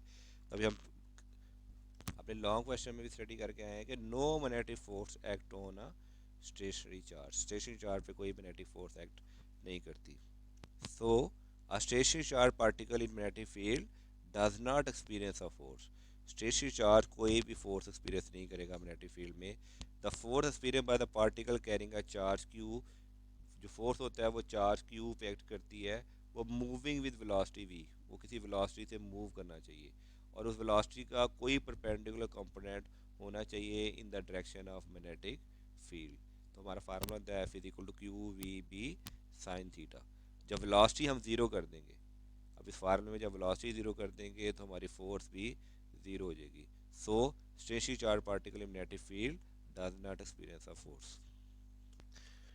Motion of a charge particle moving in a uniform magnetic field, हम जैसे हम पढ़ चुके हैं कि चार्ज मूव कर रहा है किसी वेलोसिटी v से, तो उसकी मैक्सिमम फोर्स होगी क्यू वी बी। अब इस चार्ज पे जो सेंटीपिटल फोर्स एक्ट करेगी वो होगी M V square over R, अगर वेलोसिटी v हो और उसका रेडियस r हो। तो अगर हमारा चार्ज सर्कुलर मोशन में मूव कर रहा है तो हमारी maximum magnetic force centimetre force के इक्वल होगी, यानी कि M V square R is equal to Q V B के इक्वल होगा। देखिए यहाँ वेलोसिटी का स्क्वायर है, यहाँ पे वेलोसिटी है, तो ये वेलोसिटी इसके स्क्वायर के साथ कैंसिल हो जाएगी, तो ये हो जाएगा M V R over Q B. अब आर यहाँ से डिवाइड हो रहा है, वहाँ जाके मल्टीप्लाई हो जाएगा, और क्यू बी मल्टीप्लाई हो रहे हैं, ये इधर आके डिवाइड हो देंगे, तो radius of the circular path हमारा आ जाएगा M V over Q B. अब वी हमें मालूम है, वी इक्वल होता है आर ओमेगा के, तो ये बन जाएगा अब हमारे पास, याद रखिएगा अब हम यहाँ पे था M V R is equal to Q B, और यहाँ पे हम वी की जगह आर ओमेगा पुट कर रहे हैं, इस वी की जगह हम आर ओमेगा पुट कर रहे हैं, ये बन जाएगा M R omega over R Q B, और ये आर आर से कैंसिल हो जाएगा, ये आर इस आर से कैंसिल हो गया, तो हमारा आ गया M omega is equal to Q B. यहाँ से हमने एंगुलर वेलोसिटी ओमेगा निकालना हो तो ये एम जाकर डिवाइड हो जाएगा, क्यू बी ओवर एम आ जाएगा। और इस एंगुलर वेलोसिटी ओमेगा को हम एंगुलर फ्रीक्वेंसी भी कह सकते हैं, एंगुलर फ्रीक्वेंसी हो जाएगी क्यू बी ओवर एम। अब जो फ्रीक्वेंसी होती है वो टाइम पीरियड हमें से निकालना है, time period of charge particle, तो इक्वल होगा two pi over omega, two pi over omega. तो टाइम पीरियड का formula two pi over omega, और यहाँ से हम ये ओमेगा की वैल्यू पुट कर देते हैं इसमें। तो ये हो जाएगा T is equal to pi, omega की वैल्यू आ जाएगी क्यू बी ओवर एम। और एम यहाँ डबल डिवाइड हो रहा है तो एम ऊपर चला जाएगा, जो डबल डिवाइड चीज़ हो रही है ऊपर चली जाती है, तो ये बन जाएगा two pi M over Q B. तो ये टाइम पीरियड का फार्मूला आ गया two pi M over Q B. और हमारी फ्रिक्वेंसी फ्रिक्वेंसी होती है वन ओवर टी, फ्रिक्वेंसी हमारी होती है वन ओवर टी। तो इसका हम रेसिप्रोकल लेंगे तो हमारी फ्रिक्वेंसी निकल आएगी यहाँ पे। और इस फ्रिक्वेंसी को हम कहते हैं cyclotron frequency of particle in magnetic field, because it revolve with this frequency in a cyclotron. तो हम मैग्नेटिक फोर्स और सेंटीपिटल फोर्स को इक्वल करके रेडियस ऑफ द साइक्लोट्रॉन और टाइम पीरियड और फ्रिक्वेंसी हम निकाल सकते हैं। एंगुलर फ्रिक्वेंसी निकालने का एक और मेथड है, जैसे पता है v is equal to R omega होता है, तो मेगा हो जाएगा v ओवर आर के इक्वल, और आर हमारा इक्वल होगा एम वी क्यू बी के, एम वी क्यू बी। और जब हम यहाँ पे आर की वैल्यू पुट करेंगे तो हमारा वैल्यू आ जाएगी Q B over M. Next हमारी एग्जांपल है 12.3। यहाँ तो कुछ नज़र ही नहीं आ रहा, चलिए हम इस स्लाइड से पढ़ते हैं। The proton is moving in a circular orbit of radius 12 centimetre. एक प्रोटॉन मूव कर रहा है सर्कुलर ऑर्बिट में जिसका रेडियस है 12 सेंटीमीटर इन यूनिफॉर्म 0.40 टेस्ला, जिसकी magnetic field uniform magnetic field है 0.40 टेस्ला मैग्नेटिक फील्ड है, perpendicular to the velocity of the proton. दोनों परपेंडिकुलर है वरना हमें साइन थीटा लगाना पड़ता। Find the speed of the proton, तो स्पीड ऑफ प्रोटॉन क्या होगी, जैसे हमें पता है चार्ज ऑफ प्रोटॉन जो होता है वो इलेक्ट्रॉन के चार्ज के इक्वल होता है 1.6 × 10⁻⁻19 कोलम। और मास ऑफ प्रोटॉन ये साइंटिफिक कैलकुलेटर से भी आपको मिल जाएगा 1.67 × 10⁻⁻27 kg। Velocity of the proton निकालने के लिए हम लगाएंगे E B R over mass of proton. Electron का चार्ज वही प्रोटॉन का चार्ज 1.60 × 10⁻⁻19, हमारी magnetic field 0.4 tesla, radius of the cyclotron orbit 0.12 metre यहाँ पे दिया हुआ है। और mass of proton scientific calculator से देखा, इसे हम साइंटिफिक कैलकुलेटर पे कैलकुलेट करेंगे तो हमारा आंसर आ जाएगा 4.59 × 10⁻⁶ मीटर पर सेकेंड। Velocity selector method. एक इलेक्ट्रिक फील्ड परपेंडिकुलर है मैग्नेटिक फील्ड के, जो प्रोड्यूस कर रहे हैं इलेक्ट्रिक फोर्स और magnetic force on a charge particle, जो मैग्नीट्यूड में इक्वल हैं बट अपोजिट इन डायरेक्शन, जिसकी वजह से एक दूसरे को कैंसिल कर रहे हैं। तो हम शो करेंगे कि वेलोसिटी जो है वो electric field divided by magnetic field के इक्वल होगी, और जो चार्ज होगा वो पास होगा थ्रू इलेक्ट्रिक सेलेक्टर बगैर डिफ्लेक्ट हुए। जैसे कि हम जानते हैं कि हमारी इलेक्ट्रिक फोर्स और मैग्नेटिक फोर्स दोनों इक्वल होंगी, दोनों इक्वल इन मैग्नीट्यूड है। तो इलेक्ट्रिक फोर्स एफ ई और मैग्नेटिक फोर्स एफ बी को हम दोनों को इक्वल ले लेते हैं। और हम जानते हैं कि इलेक्ट्रिक फोर्स जो इक्वल होती है वो क्यू ई की इक्वल होती है, चार्ज और इलेक्ट्रिक फील्ड इंटेंसिटी। और मैग्नेटिक फोर्स होती है Q V B, charge velocity और magnetic field. Magnetic force equal होती है क्यू वी बी के, और इलेक्ट्रिक फोर्स होती है क्यू ई के। और दोनों फोर्सेज इक्वल हैं तो हम कर देते हैं Q E is equal to Q V B. यहाँ से क्यू क्यू से कैंसिल हो जाएगा, और बी यहाँ मल्टीप्लाई हो रहा है तो बी वहाँ जाके डिवाइड होगा, तो जो हमारी वेलोसिटी है वो इक्वल होगी electric field over magnetic field के। अगर हमारी वेलोसिटी इस इक्वेशन के इक्वल हो, ई ओवर बी के इक्वल हो, तो जो भी हमारा चार्ज पार्टिकल आ रहा है वो अनडिफ्लेक्टेड स्ट्रेटली पास कर देगा, सीधा सीधा गुजर जाएगा, किसी फील्ड की तरफ अट्रैक्ट नहीं होगा। लेकिन ऐसा particle moving with slower of the speed, जिसकी स्पीड इस स्पीड से कम होगी, वो डिफ्लेक्ट होगा टुवर्ड्स द इलेक्ट्रिक फील्ड। अगर उसकी स्पीड कम है तो वो ई इलेक्ट्रिक फील्ड की तरफ डिफ्लेक्ट हो जाएगा। और अगर हमारी निकाली हुई स्पीड से उसकी स्पीड ज़्यादा है, वो ग्रेटर स्पीड से ज़्यादा जा रहा है, उस स्पीड से तेज़ जा रहा है, तो वो डिफ्लेक्ट होगा इन the direction of magnetic field. लेकिन उसकी वेलोसिटी अगर इसके इक्वल है तो वो डिफ्लेक्ट नहीं होगा, वो स्ट्रेट पास कर जाएगा। एंड जो वेक्टर सब होगा electric and magnetic field acting on a charge particle, किसी चार्ज पार्टिकल पे जो एक्ट कर रहा है, ठीक है ना, in magnetic field applied in same region, उसको फोर्स को हम कहते हैं Lorentz force. Lorentz force equal होती है electric field plus magnetic field, दोनों के वेक्टर सम। और ये हमारा एफ इंडिकेट कर रहा है लोरेंट फोर्स को। हमारा नेक्स्ट लॉन्ग क्वेश्चन है, describe the quantitatively the path follow by the charge particle shoot into the magnetic field. अगर हम किसी चार्ज पार्टिकल को किसी मैग्नेटिक फील्ड में शूट करेंगे तो कौन सा पाथ फॉलो करेगा? वो जो पाथ फॉलो करेगा वही पाथ होगा जो करंट अगर किसी वायर से गुजर रहा है तो वो जो मैग्नेटिक फील्ड बना रहा है उस मैग्नेटिक फील्ड के पाथ को फॉलो करेगा। तो इसके लिए हमें मैग्नेटिक फील्ड के पैटर्न को स्टडी करना पड़ेगा। The electric current following through the wire, electric current flowing through the wire वो हमें मैग्नेटिक फील्ड प्रोड्यूस करती है along in the form of circle, circle की सूरत में। the strength of the magnetic field depend upon magnitude of the current, जितना ज़्यादा current होगा उतनी ही मैग्नेटिक फील्ड ज़्यादा स्ट्रॉन्ग होगी। तो बी डायरेक्टली प्रोपोर्शनल होगी आई के। आई शो कर रहा है करंट को और बी शो कर रहा है हमारा मैग्नेटिक फील्ड को। तो जितनी ज़्यादा करंट होगा उतनी ही ज़्यादा मैग्नेटिक फील्ड होगी। और ये देखें ये जो सर्कल है ये इसका सर्कमफ्रेंस है। तो जितना हम करंट से इसका रेडियस डिस्टेंस बढ़ता जाएगा उतना उसका सर्कमफ्रेंस बढ़ता जाएगा। तो मैग्नेटिक फील्ड इन्वर्सली प्रोपोर्शनल होगी रेडियस आर के। रेडियस आर जितना कम होगा उतनी मैग्नेटिक फील्ड ज़्यादा होगी और रेडियस आर जितना ज़्यादा होगा उतनी मैग्नेटिक फील्ड कम होगी। और रेडियस के साथ आपने 2 पाई लगा दिया। 2 पाई आर आपको पता है सर्कमफ्रेंस ऑफ द सर्कल का फार्मूला होता है।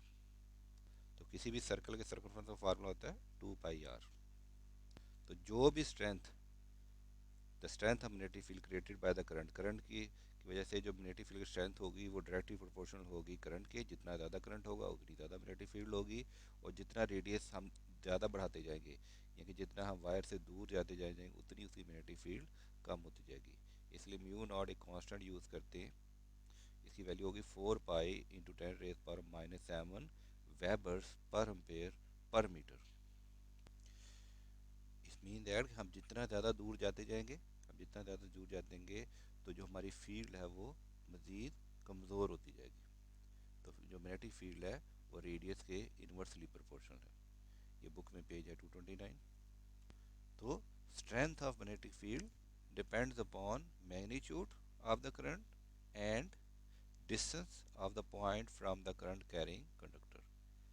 जितना करंट ज़्यादा होगा उतनी स्ट्रेंथ ज़्यादा होगी और जितना डिस्टेंस बढ़ाते जाएंगे उतनी ही मैग्नेटिक फील्ड की स्ट्रेंथ कम होती जाएगी।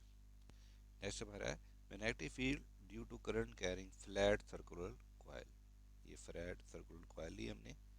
इसमें देखें ये करंट हमारा कन्वेंशनल करंट यहाँ से आ रहा है, ये ऊपर गया तो ये हमारा एंटी क्लॉकवाइज डायरेक्शन में इसकी फील्ड बन रही है। फिर करंट यहाँ से मूव करके यहाँ गया तो यहाँ पे इसकी क्लॉकवाइज डायरेक्शन में फील्ड बन रही है। अगर हम टॉप से देखें तो यहाँ से कन्वेंशनल करंट वापस चला जाएगा। The combination of magnetic field line for the current carrying loop of wire is shown in figure, इस फिगर में शो किया गया। और इसका फार्मूला भी the magnetic field of single circular loop, single circular loop का मैग्नेटिक फील्ड का formula भी B is equal to mu naught I over 2 pi R है। यहाँ पाई मिसिंग है, फार्मूला हमारा वही सेम रहेगा। नेक्स्ट हमारा टॉपिक है magnetic field due to current carrying solenoid. ये करंट कैरिंग सोलेनाइड है, इसकी मैग्नेटिक फील्ड कैसे होगी? जब भी हम सोलेनाइड में करंट फ्लो करेंगे तो जिस डायरेक्शन में क्लो करंट कर रहा है उसके नॉर्थ पोल, जो नॉर्थ पोल है वहाँ से मैग्नेटिक फील्ड लाइन आउट होगी और साउथ में जाएंगी। देखिए करंट की डायरेक्शन ये है, करंट यहाँ से गया है और यहाँ पे ऐसे से घूमता हुआ करंट की डायरेक्शन ये है, करंट की डायरेक्शन भी यही है। और जो फील्ड है वो सोलेनाइड के अंदर भी इसी डायरेक्शन में मूव कर रही है। A solenoid is a current carrying coil which produce magnetic field. एक सोलेनाइड करंट कैरिंग कॉइल होती है जो मैग्नेटिक फील्ड प्रोड्यूस करती है। इसको हम electromagnetic form from the coil भी कह सकते हैं कि कॉइल से हमने एक इलेक्ट्रोमैग्नेट बना लिया। इस इलेक्ट्रोमैग्नेट का एक साइड पे नॉर्थ पोल होगा और दूसरी साइड पे इसका साउथ पोल होगा। सोलिनॉइड के अंदर जो मैग्नेटिक फील्ड होंगी वो साउथ से नॉर्थ की तरफ मूव करेंगी और बहुत ही ज़्यादा स्ट्रांग होंगी। उसके बाद सबसे ज़्यादा strong magnetic line of forces इसके पोल्स के पास होंगी, यहाँ पे और यहाँ पे। और जैसे जैसे हम इससे दूर जाते जाएंगे मैग्नेटिक फील्ड लाइंस अपार्ट होती जाएंगी और उनकी स्ट्रेंथ कम होती जाएगी। So the field inside the solenoid strong and uniform, solenoid के अंदर फील्ड स्ट्रांग होगी और यूनिफॉर्म होगी।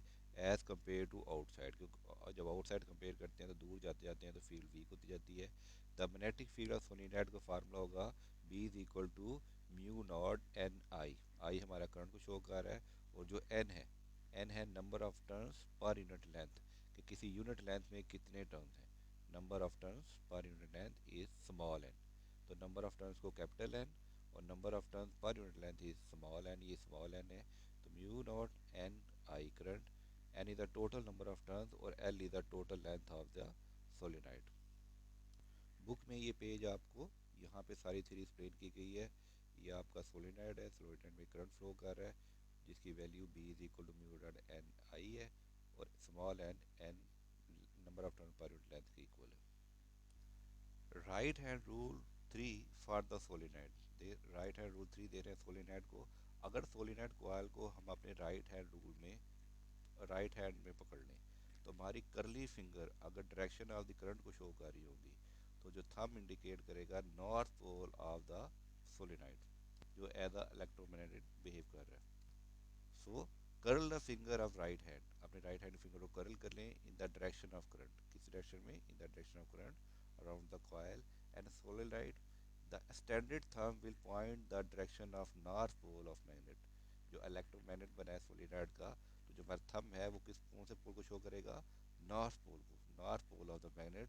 This rule of direction of conventional current, यार देखिएगा ये जो रूल है ये कन्वेंशनल करंट के लिए है, ये इलेक्ट्रॉन के फ्लो को शो नहीं कर रहा। ये करंट पॉजिटिव से चार्ज, पॉजिटिव बैटरी से चार्ज जाएगा, ये रोटेट करेगा और नेगेटिव में वापस आएगा। ये हमारा कन्वेंशनल करंट के लिए तमाम रूल डिफाइन है। For electronic current flow of same but applied but with the left hand rule, अगर आप यहाँ पे इलेक्ट्रॉनिक करंट लगाते हैं तो फिर आप इस पे राइट हैंड की जगह लेफ्ट हैंड रूल लगा देंगे। जैसे हम जानते हैं कि मैग्नेटिक फील्ड जो प्रोड्यूस होती है लॉन्ग सोलेनोइड में वो बिल्कुल सेम होती है जैसे मैग्नेटिक फील्ड प्रोड्यूस होती है बार मैग्नेट में, क्योंकि सोलेनोइड भी एक इलेक्ट्रोमैग्नेट, एक परमानेंट मैग्नेट की तरह बिहेव करता है जब तक उसमें करंट फ्लो करता रहता है। अब एग्जाम्पल करेंगे 12.4। जैसे हम फार्मूला पढ़ चुके हैं कि मैग्नेटिक फील्ड होती है mu naught I over 2 pi R. देखो हॉरिजॉन्टल पावर लाइन है जिसमें करंट फ्लो कर रहा है 100 एम्पेयर, तो करंट ले लिया हमने 100 एम्पेयर और हमने मैग्नेटिक फील्ड निकालनी है, तो इस फार्मूले में हम करंट की जगह वैल्यू पुट कर देंगे 100। इन ईस्ट टू वेस्ट, वो ईस्ट से वेस्ट की तरफ जा रहा है, तो हमने ईस्ट से वेस्ट बना लिया कि ये ईस्ट से वेस्ट की तरफ जा रहा है। Watch the magnitude and direction of magnetic field, पहले हम मैग्नीट्यूड निकालते हैं।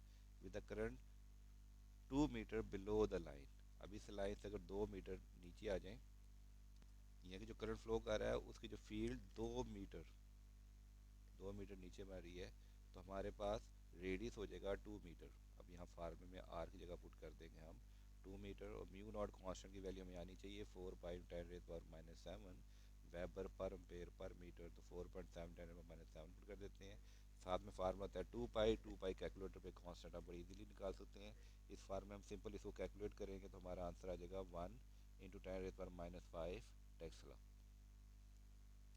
अब हम डायरेक्शन की तरफ देखते हैं। जैसे हम जानते हैं कि इलेक्ट्रिक करंट ऐसे फ्लो कर रहा है और जो मैग्नेटिक फील्ड होगी वो हमेशा परपेंडिकुलर होगी, 90 डिग्री का एंगल बनाएगी with electric current, 90 degree angle बनाएगी। तो using the right hand thumb rule, अगर राइट हैंड थंब रूल लगाएं कि हमारा हैंड अगर आई डायरेक्शन करंट को शो कर रहा है तो हमारा थंब जो है वो फोर्स को शो करेगा, मैग्नेटिक फील्ड को शो करेगा, परपेंडिकुलर मैग्नेटिक फील्ड को शो करेगा। या यहाँ पे देखें अगर हमारा करंट ई से वेस्ट की तरफ जा रहा है तो हमारी करली फिंगर जो होंगी वो ये सर्कल बनाएंगी। तो using the right hand thumb rule we can interfere that B act perpendicular to the current in the south direction, in the south, ये साउथ डायरेक्शन की तरफ हमारी बी एक्ट करेगी।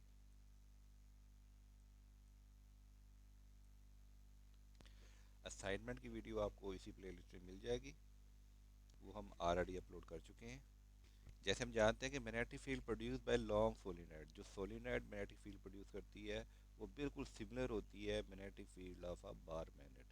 सोलिनॉइड की मैग्नेटिक फील्ड जब तक उसमें करंट फ्लो कर रहा है और बार मैग्नेट की इलेक्ट्रिक फील्ड दोनों सिमिलर होती है।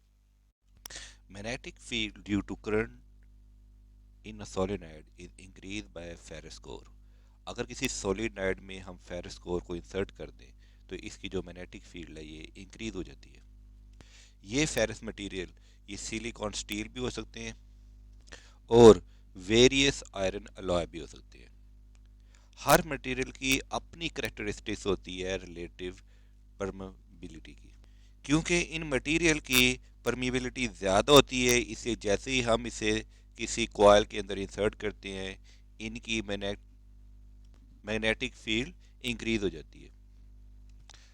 सोलिनॉइड के अंदर हम जो ये रॉड इंसर्ट करेंगे, कोर इंसर्ट करेंगे, intensity of magnetic field rise when ferrous rod, जब फेरस रॉड को हम इंसर्ट करेंगे तो मैग्नेटिक फील्ड की इंटेंसिटी बढ़ जाएगी और इसको हम कहते हैं कोर। इस फेरस रॉड को क्या कहते हैं? कोर।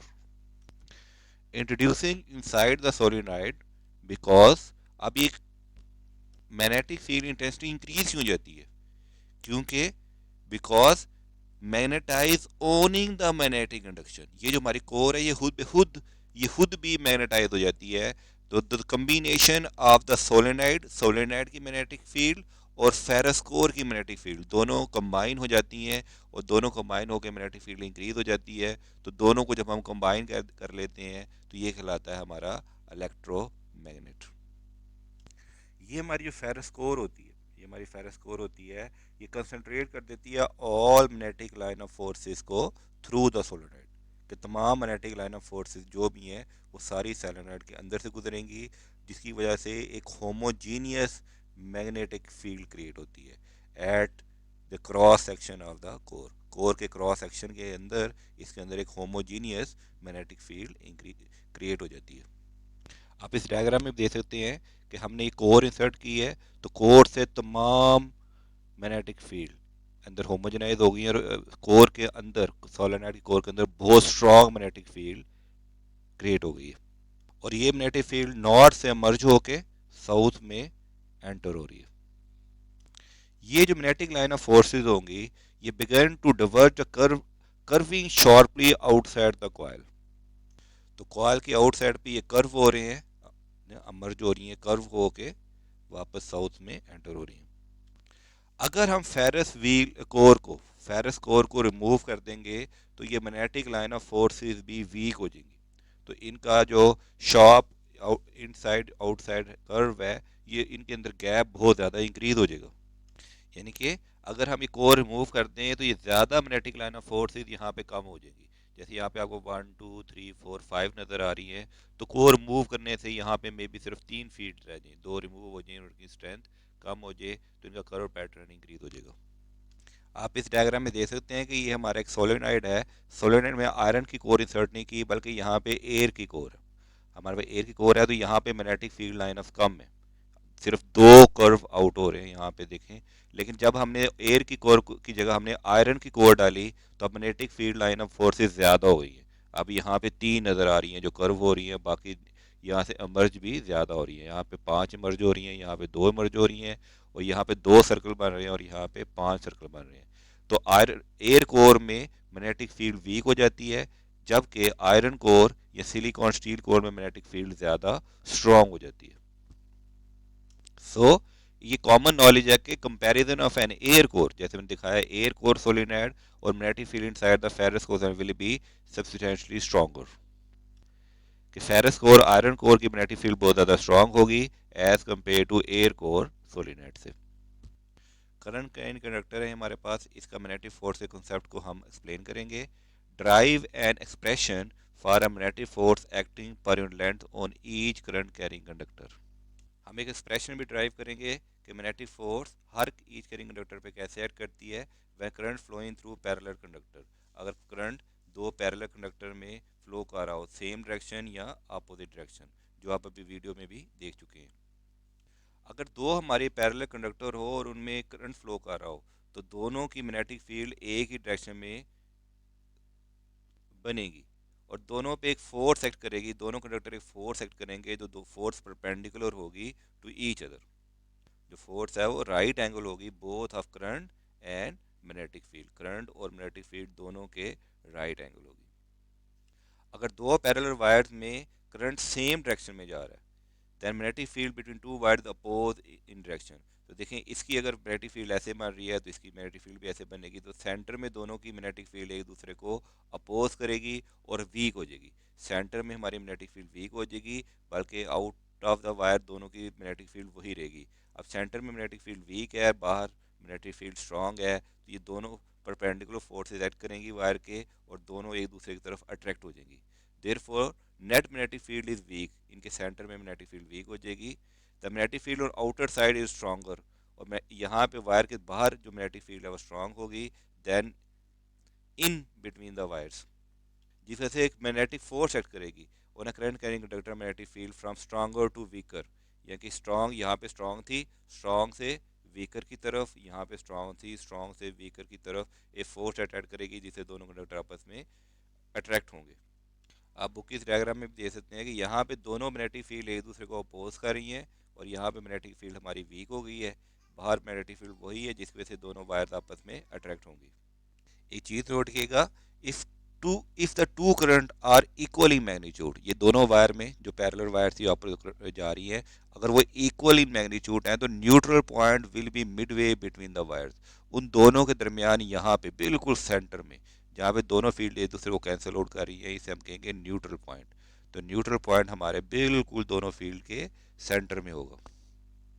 तो अगर दोनों का मैग्नीट्यूड सेम नहीं है, assuming the medium is uniform, अगर यूनिफॉर्म परमिटिविटी है तो न्यूट्रल पॉइंट सेंटर में होगा, लेकिन otherwise the neutral point will be closer to the wire with the smaller current.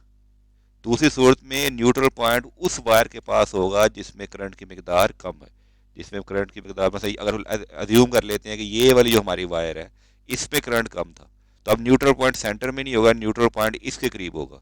जितनी इसकी फील्ड वीक होगी, जितना करंट कम होगा, न्यूट्रल पॉइंट उतना ही ज्यादा इसके करीब होगा। सो इसके बाद है magnitude of the magnetic force पर unit length, magnitude of magnetic force per unit length by the repulsive force between two parallel wires carrying current in opposite direction। अगर हमारी दो वायर्स हैं और उनमें जो करंट है वो अपोजिट डायरेक्शन में जा रहा है, अब यहाँ पे जो फोर्स पैदा होगी वो रिपल्सिव फोर्स होगी, क्योंकि सेंटर में दोनों की फील्ड ऐड अप हो जाएगी, दोनों एक ही सूरत में एक ही डायरेक्शन में हो रही है, तो सेंटर में फील्ड ऐड अप हो जाएंगी और सेंटर में दोनों की फील्ड ऐड अप होकर ज़्यादा स्ट्रॉन्गर फील्ड बनेगी। तो सेंटर में ज़्यादा स्ट्रॉन्ग फील्ड है, हत्ता कि किनारों में वीक फील्ड है, ज़्यादा स्ट्रॉन्ग फील्ड वीक फील्ड। तो यहाँ पे ज़्यादा स्ट्रॉन्ग फील्ड होने की वजह से यहाँ वीक फील्ड होनी चाहिए, वायर बाहर की तरफ रिपेल होंगी, दोनों वायर बाहर की तरफ रिपेल होंगी। यहाँ पे लिखा हुआ है कि नेट मैग्नेटिक फील्ड जो हो जाएगी वो स्ट्रांगर हो जाएगी और मैग्नीट्यूड ऑफ फील्ड और अदर आउटर साइड जो बाहर वाली फील्ड है वो तो वही रहेगी, वो अंदर वाली फील्ड के मुकाबले में कमजोर होगी। ठीक है ना, देखो magnetic force act on carrying conductor will repel each other, two wire repel each other. It's means अगर दोनों करंट में अगर दोनों वायर्स में जो करंट है वो पैरेलल जा रहा होगा तो दोनों में अट्रैक्टिव फोर्स क्रिएट होगी, तो अगर दोनों में जो करंट है वो एंटी पैरेलल जा रहा होगा तो दोनों में एक रिपल्सिव फोर्स क्रिएट होगी, और ये फोर्स का मैग्नीट्यूड होगा आई और एल और बी का वेक्टर प्रोडक्ट। आप इस डायग्राम में देख सकते हैं हम कन्वेंशनल करंट ले रहे हैं, सेल में से कन्वेंशनल करंट आउट हुआ, यहाँ से इसकी करेक्शन ये होगी और यहाँ से करंट होता हुआ ये वापस जाएगा, जब वापस जाएगा तो हमने ये फ्लेक्सिबल वायर यूज़ की हैं, तो जो करंट की डायरेक्शन है वो दोनों वायर में एंटी पैरेलल है और उसमें एक रिपल्सिव फोर्स क्रिएट हुई है, ये वायर थोड़ी ऐसे रिपल हुई हुई है और ये वायर थोड़ी ऐसे रिपेल हुई हुई है, तो यहाँ से करंट भी वापस चला जाएगा और स्विच हमने क्लोज किया हुआ है। अब हम फोर्स पर यूनिट लेंथ की डेरिवेशन करेंगे। जो फर्स्ट वायर है, लेट्स सपोज हम फर्स्ट वायर ले लेते हैं I1, इसकी मैग्नेटिक फील्ड होगी mu naught I1 2 pi R, और सेकंड वायर की होगी B2 mu naught I2 2 pi R, same formula है, बस यहाँ 1 आ जाएगा, यहाँ 2 आ जाएगा। अब force exerted by the first wire on the second, जो फर्स्ट सेकंड वायर पे फोर्स एक्सर्ट करेगी, वन जो टू पे एक्ट करेगी वो होगी BIL का क्रॉस प्रोडक्ट। तो वन टू पे जो फोर्स एक्ट करेगी, जो B1 है, B1 की वैल्यू हमने ये देखें, B1 की वैल्यू ये है, B1 की वैल्यू यहाँ से लेके हम इस फार्मूले में पुट कर देते हैं, mu naught I1 2 pi R I2 L, ये हमारा फार्मूला ड्राइव हो जाएगा। यहाँ पे जो एल यहाँ मल्टीप्लाई हो रहा है, ये जाके डिवाइड हो गया, तो ये हो जाएगा फोर्स पर यूनिट लेंथ, इसके इक्वल आ जाएगी। फार्मूला में ड्राइव किया है force acting per unit length of a current carrying conductor. Similarly जो सेकंड वायर फर्स्ट पे फोर्स लगाएगी वो F21 is equal to B2I1L होगी, और B2 की वैल्यू हम यहाँ से लेके इसमें पुट कर देंगे, और इस सूरत में भी हमारे पास 2 1 का ये L जाके डिवाइड हो जाएगा, तो सेम फार्मूला आएगा, सेम फार्मूला। ये फार्मूला और ये फार्मूला देखें दोनों सेम है, सेम वैल्यू आ रही है। इसका मतलब जितनी ये फोर्स अट्रैक्शन इस पे लगाएगी उतनी ही ये फोर्स अट्रैक्शन इस पे लगेगी, दोनों सेम फोर्स एक्ट करेंगी। इन दोनों फोर्सेस को न्यूटन के थर्ड लॉ के मुताबिक भी आप ले सकते हैं कि these forces are the action and reaction pair. एक फोर्स अगर एक्शन है तो दूसरी उसकी रिएक्शन पेयर है। न्यूटन का थर्ड लॉ भी इससे एप्लीकेबल हो सकता है। नेक्स्ट हमारा कॉन्सेप्चुअल क्वेश्चन है, if a current is pass through the unstretched spring, एक स्प्रिंग में से हमने करंट पास करें, विल द स्प्रिंग कॉन्ट्रैक्ट और एक्सपैंड, तो ये स्प्रिंग एक्सपैंड हो जाएगा या करंट कॉन्ट्रैक्ट हो जाएगा। देखिए स्प्रिंग में करंट की डायरेक्शन ले लें, तो इसकी करंट की डायरेक्शन ऐसे जा रही है, इस लूप की भी ऐसे जा रही है, इस लूप की भी ऐसे जा रही है, एंड सिमिलरली तमाम लूप की आपको ऊपर की तरफ करंट जा रही है। तो सेम कंसेप्ट आ जाएगा कि तमाम लूप में जो करंट जा रहा है वो सेम डायरेक्शन में जा रहा है, तो हर लूप दूसरे लूप को अट्रैक्ट करेगा, जिसकी वजह से हमारा जो अनस्ट्रेच्ड स्प्रिंग है वो कॉन्ट्रैक्ट हो जाएगा। When a current is pass through the spring the current flow parallel, current क्या करेगा parallel in each adjacent turn, हर टर्न में जो करंट की डायरेक्शन है वो पैरेलल होगी। And when two wire are place parallel to each other, जब दो वायर को पैरेलल प्लेस करते हैं इसमें सेम करंट हो, then current will flow in the same direction the wire attract. अगर दो वायर हम अट्रैक्ट करती हैं, जब उनमें एक ही डायरेक्शन में करंट जा रहा हो, ये स्प्रिंग में तमाम लूप्स में करंट एक ही डायरेक्शन में जा रहा है, तो वो भी एक दूसरे को अट्रैक्ट करेंगी। Various turn attract each other, हर टर्न एक दूसरे को अट्रैक्ट करेगा, एंड स्प्रिंग विल कंप्रेस, जिसकी वजह से स्प्रिंग कंप्रेस हो जाएगा। हमारा लॉन्ग क्वेश्चन है, describe the concept of magnetic flux as scalar product of magnetic field B and area using the relation flux is equal to B dot A। तो magnetic flux को हम as a scalar product का concept describe करेंगे। The number of magnetic line of forces passes through strain element of a area is called magnetic flux. किसी area में से कितनी magnetic line of forces perpendicularly गुजर रही है या परपेंडिकुलरली गुजर रही है, तो उसको हम कहते हैं मैग्नेटिक फ्लक्स।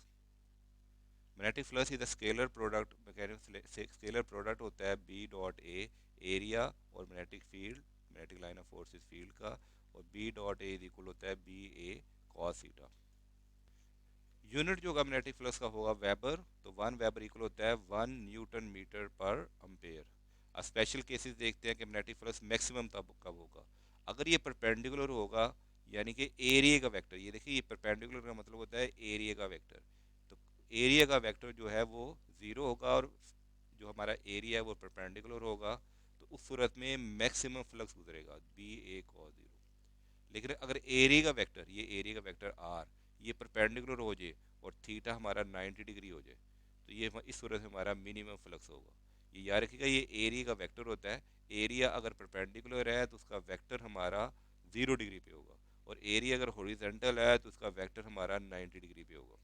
तो अगर ये दोनों कोई एंगल बना रहे हो आपस में, तो फिर आता है बी ए कॉस थीटा। तो बुक में भी लिखा हुआ है, the number of magnetic line of forces passes through certain area is called magnetic flux.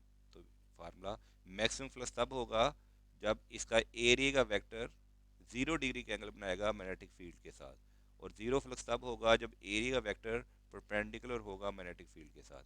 अगर दोनों कोई एंगल पे थीटा बना रहे हैं तो फिर होगा B A cos theta. Maximum flux, 0 flux, B A cos theta flux. Magnetic flux को अंडरस्टैंड करने के लिए सबसे ज़्यादा इंपॉर्टेंट और सबसे ज़्यादा कंफ्यूजिंग चीज़ होती है उसका area, area that is magnetic field passing through it. We generally define area vector, हम इसमें एरिया वेक्टर को डिफाइन करते हैं as one of the perpendicular to the surface of the material. और जो एरिया वेक्टर होता है वो सरफेस ऑफ द मटेरियल के परपेंडिकुलर लिया जाता है। ये देखें, अगर आपकी सरफेस ऑफ मटेरियल ऐसे है तो इसके 90 डिग्री पे इसके परपेंडिकुलर यहाँ से सरफेस के साथ ये कितने का एंगल बनाएगा, 90 डिग्री का। यानी कि जो एरिया वेक्टर है, जिसे हम एरिया वेक्टर कह सकते हैं, इसके ऊपर आप ऐसे एक एरो डाल दें, एरिया वेक्टर ये परपेंडिकुलर होता है to the surface, therefore you can see the figure that area vector and magnetic field vector are parallel। इस सूरत में मैग्नेटिक फील्ड और एरिया वेक्टर दोनों पैरेलल है, इसलिए हम इसमें थीटा जो लेंगे हम कॉस जीरो लेंगे, इसमें थीटा जीरो लेंगे, ना कि अगर इस तरह फिगर हो तो थीटा 90 डिग्री लेंगे। इस सूरत में हम थीटा 0 डिग्री लेंगे। Between the area and magnetic line of forces के दरमियान थीटा 0 डिग्री लेंगे। तो जब हमारे इस फार्मूले में थीटा जीरो होगा तो कॉस जीरो 1 होता है, तो इस सूरत में हमारा मैग्नेटिक फ्लक्स मैक्सिमम हो जाएगा, मैक्सिमम मैग्नेटिक फ्लक्स हो जाएगा। तो मैक्सिमम मैग्नेटिक फ्लक्स कब होगा? जब थीटा हम 0 डिग्री लेंगे एरिया वेक्टर, और मिनिमम मैग्नेटिक फ्लक्स जब होगा जब थीटा हम 90 डिग्री लेंगे। थीटा 90 डिग्री यानी कि एरिया एरिया वेक्टर का थीटा हमारे पास 90 डिग्री हो जाएगा। तो magnetic flux through curved surface और नॉन यूनिफॉर्म मैग्नेटिक फील्ड को हम एक्सप्लेन करेंगे। इस सूरत में हमारे पास एरिया वेक्टर और मैग्नेटिक फील्ड के दरमियान कोई थीटा होगा, और हम इसे यहाँ पे हम थीटा की जगह कोई वैल्यू थीटा ही पुट कर देंगे। लेकिन यहाँ पे हम कर्व सरफेस है तो एरिया तो हमने एक लिया, तो तमाम एरिया को बहुत सारे एरिया में डिवाइड करना पड़ेगा। When a curve surface is place in a non uniform magnetic field then we divide, हम क्या करते हैं, हम डिवाइड कर देते हैं कर्व सरफेस को number of small elements, number of small areas. ठीक है, net magnetic flux can be found by, तो नेट मैग्नेटिक फ्लक्स कैसे होगा कि तमाम इसका मैग्नेटिक फ्लक्स क्या होगा, बी डॉट डेल्टा ए, इसका कितना होगा बी डॉट डेल्टा ए, इसका होगा बी डॉट डेल्टा ए। तो ये समीशन समीशन यानी कि सबको हम प्लस कर देंगे, तो समीशन ऑफ तमाम B dot delta A is net magnetic flux. तो मैग्नेटिक फ्लक्स डेंसिटी क्या होती है? मैग्नेटिक फ्लक्स को हम यूनिट एरिया से डिवाइड कर दें तो मैग्नेटिक फ्लक्स डेंसिटी निकल आती है, जिसको हम कहते हैं बी। ये देखें यही एरिया वहाँ जाकर डिवाइड हो जाएगा, तो बी जो मैग्नेटिक फील्ड थी और जो मैग्नेटिक फ्लक्स डेंसिटी है दोनों का सेम फार्मूला है। तो magnetic flux per unit area is called magnetic flux density. तो बी ही मैग्नेटिक फ्लक्स डेंसिटी है और बी ही हमारी मैग्नेटिक लाइन ऑफ फोर्सेज है, तो मैग्नेटिक फील्ड है। तो मैग्नेटिक फ्लक्स डेंसिटी का यूनिट क्या होगा? जैसे मैग्नेटिक फ्लक्स का हमने यूनिट पढ़ा था वेबर, वेबर, तो मैग्नेटिक फ्लक्स डेंसिटी का यूनिट होगा वेबर पर मीटर स्क्वायर। और मैग्नेटिक इंडक्शन जो है ये एक हमारे पास वेक्टर क्वांटिटी है। मैग्नेटिक फ्लक्स डेंसिटी और मैग्नेटिक इंडक्शन का हम एक और यूनिट भी हमने पहले पढ़ा था, याद रखिएगा, टेस्ला। और 1 टेस्ला 10⁴ गॉस के इक्वल था। तो मैग्नेटिक फ्लक्स डेंसिटी या मैग्नेटिक इंडक्शन के दो यूनिट हो गए, वेबर पर मीटर और टेस्ला, और मैग्नेटिक फ्लक्स का यूनिट होगा weber. Example 12.5, a certain region of magnetic field given by magnetic field की वैल्यू वेक्टर फॉर्म में दी हुई है 4i प्लस 6k, जे की वैल्यू नहीं दी हुई तो जे हम जीरो ले लेते हैं, वेबर पर मीटर स्क्वायर या tesla. How much magnetic flux pass through 2 metre square area, magnetic flux का एरिया है 2 metre square in the region if the loop lie flat in the X Y plane. जो loop है वो x Y plane में बिल्कुल flat है, यानी कि अगर हम कॉस थीटा लगाना चाहें तो कॉस 0 डिग्री होगा, लेकिन यहाँ पे थीटा की जरूरत नहीं पड़ेगी क्योंकि हमें मैग्नेटिक जो फील्ड दी हुई है वो 4i plus 6k vector form में दी हुई है, और एरिया दिया हुआ है 2 मीटर स्क्वायर, 2 मीटर स्क्वायर, जो कि एक्स वाई प्लेन में। देखिए अगर एक्स वाई प्लेन में है तो जो एरिया होगा वो उसकी वैल्यू आएगी के जेड, क्योंकि के इंडिकेट करता है जेड प्लेन को। तो एक्स एक्स वाई प्लेन में जो आपका रिजल्टेंट वेक्टर आएगा वो क्या आएगा, के, क्योंकि वो उसके परपेंडिकुलर है। जैसे ये हमारा एरिया है एक्स और वाई, अब क्योंकि हम इस पे जब अपना रूल लगाएंगे वेक्टर का, तो जब एक्स का क्रॉस प्रोडक्ट निकालेंगे वाई के साथ, एक्स का क्रॉस प्रोडक्ट निकालेंगे वाई के साथ, तो हमारा जो रिजल्टेंट आएगा वो जेड एक्सिस में आएगा, एक्स और वाई दोनों से परपेंडिकुलर। अगर हम पे पर ड्रॉ करना चाहें तो जेड एक्सिस कुछ हमारा ऐसे बनेगा, तो ये हमारा जेड प्लेन बन जाएगा जो एक्स से भी 90 डिग्री का एंगल बना रहा होगा और वाई से भी 90 डिग्री का एंगल बना रहा होगा। तो हमारा जो एरिया होगा वो हो जाएगा 2.0 के। अगर वो एक्स वाई प्लेन में है तो ये के प्लेन यानी कि जेड प्लेन में, जेड एक्सिस में चला जाएगा।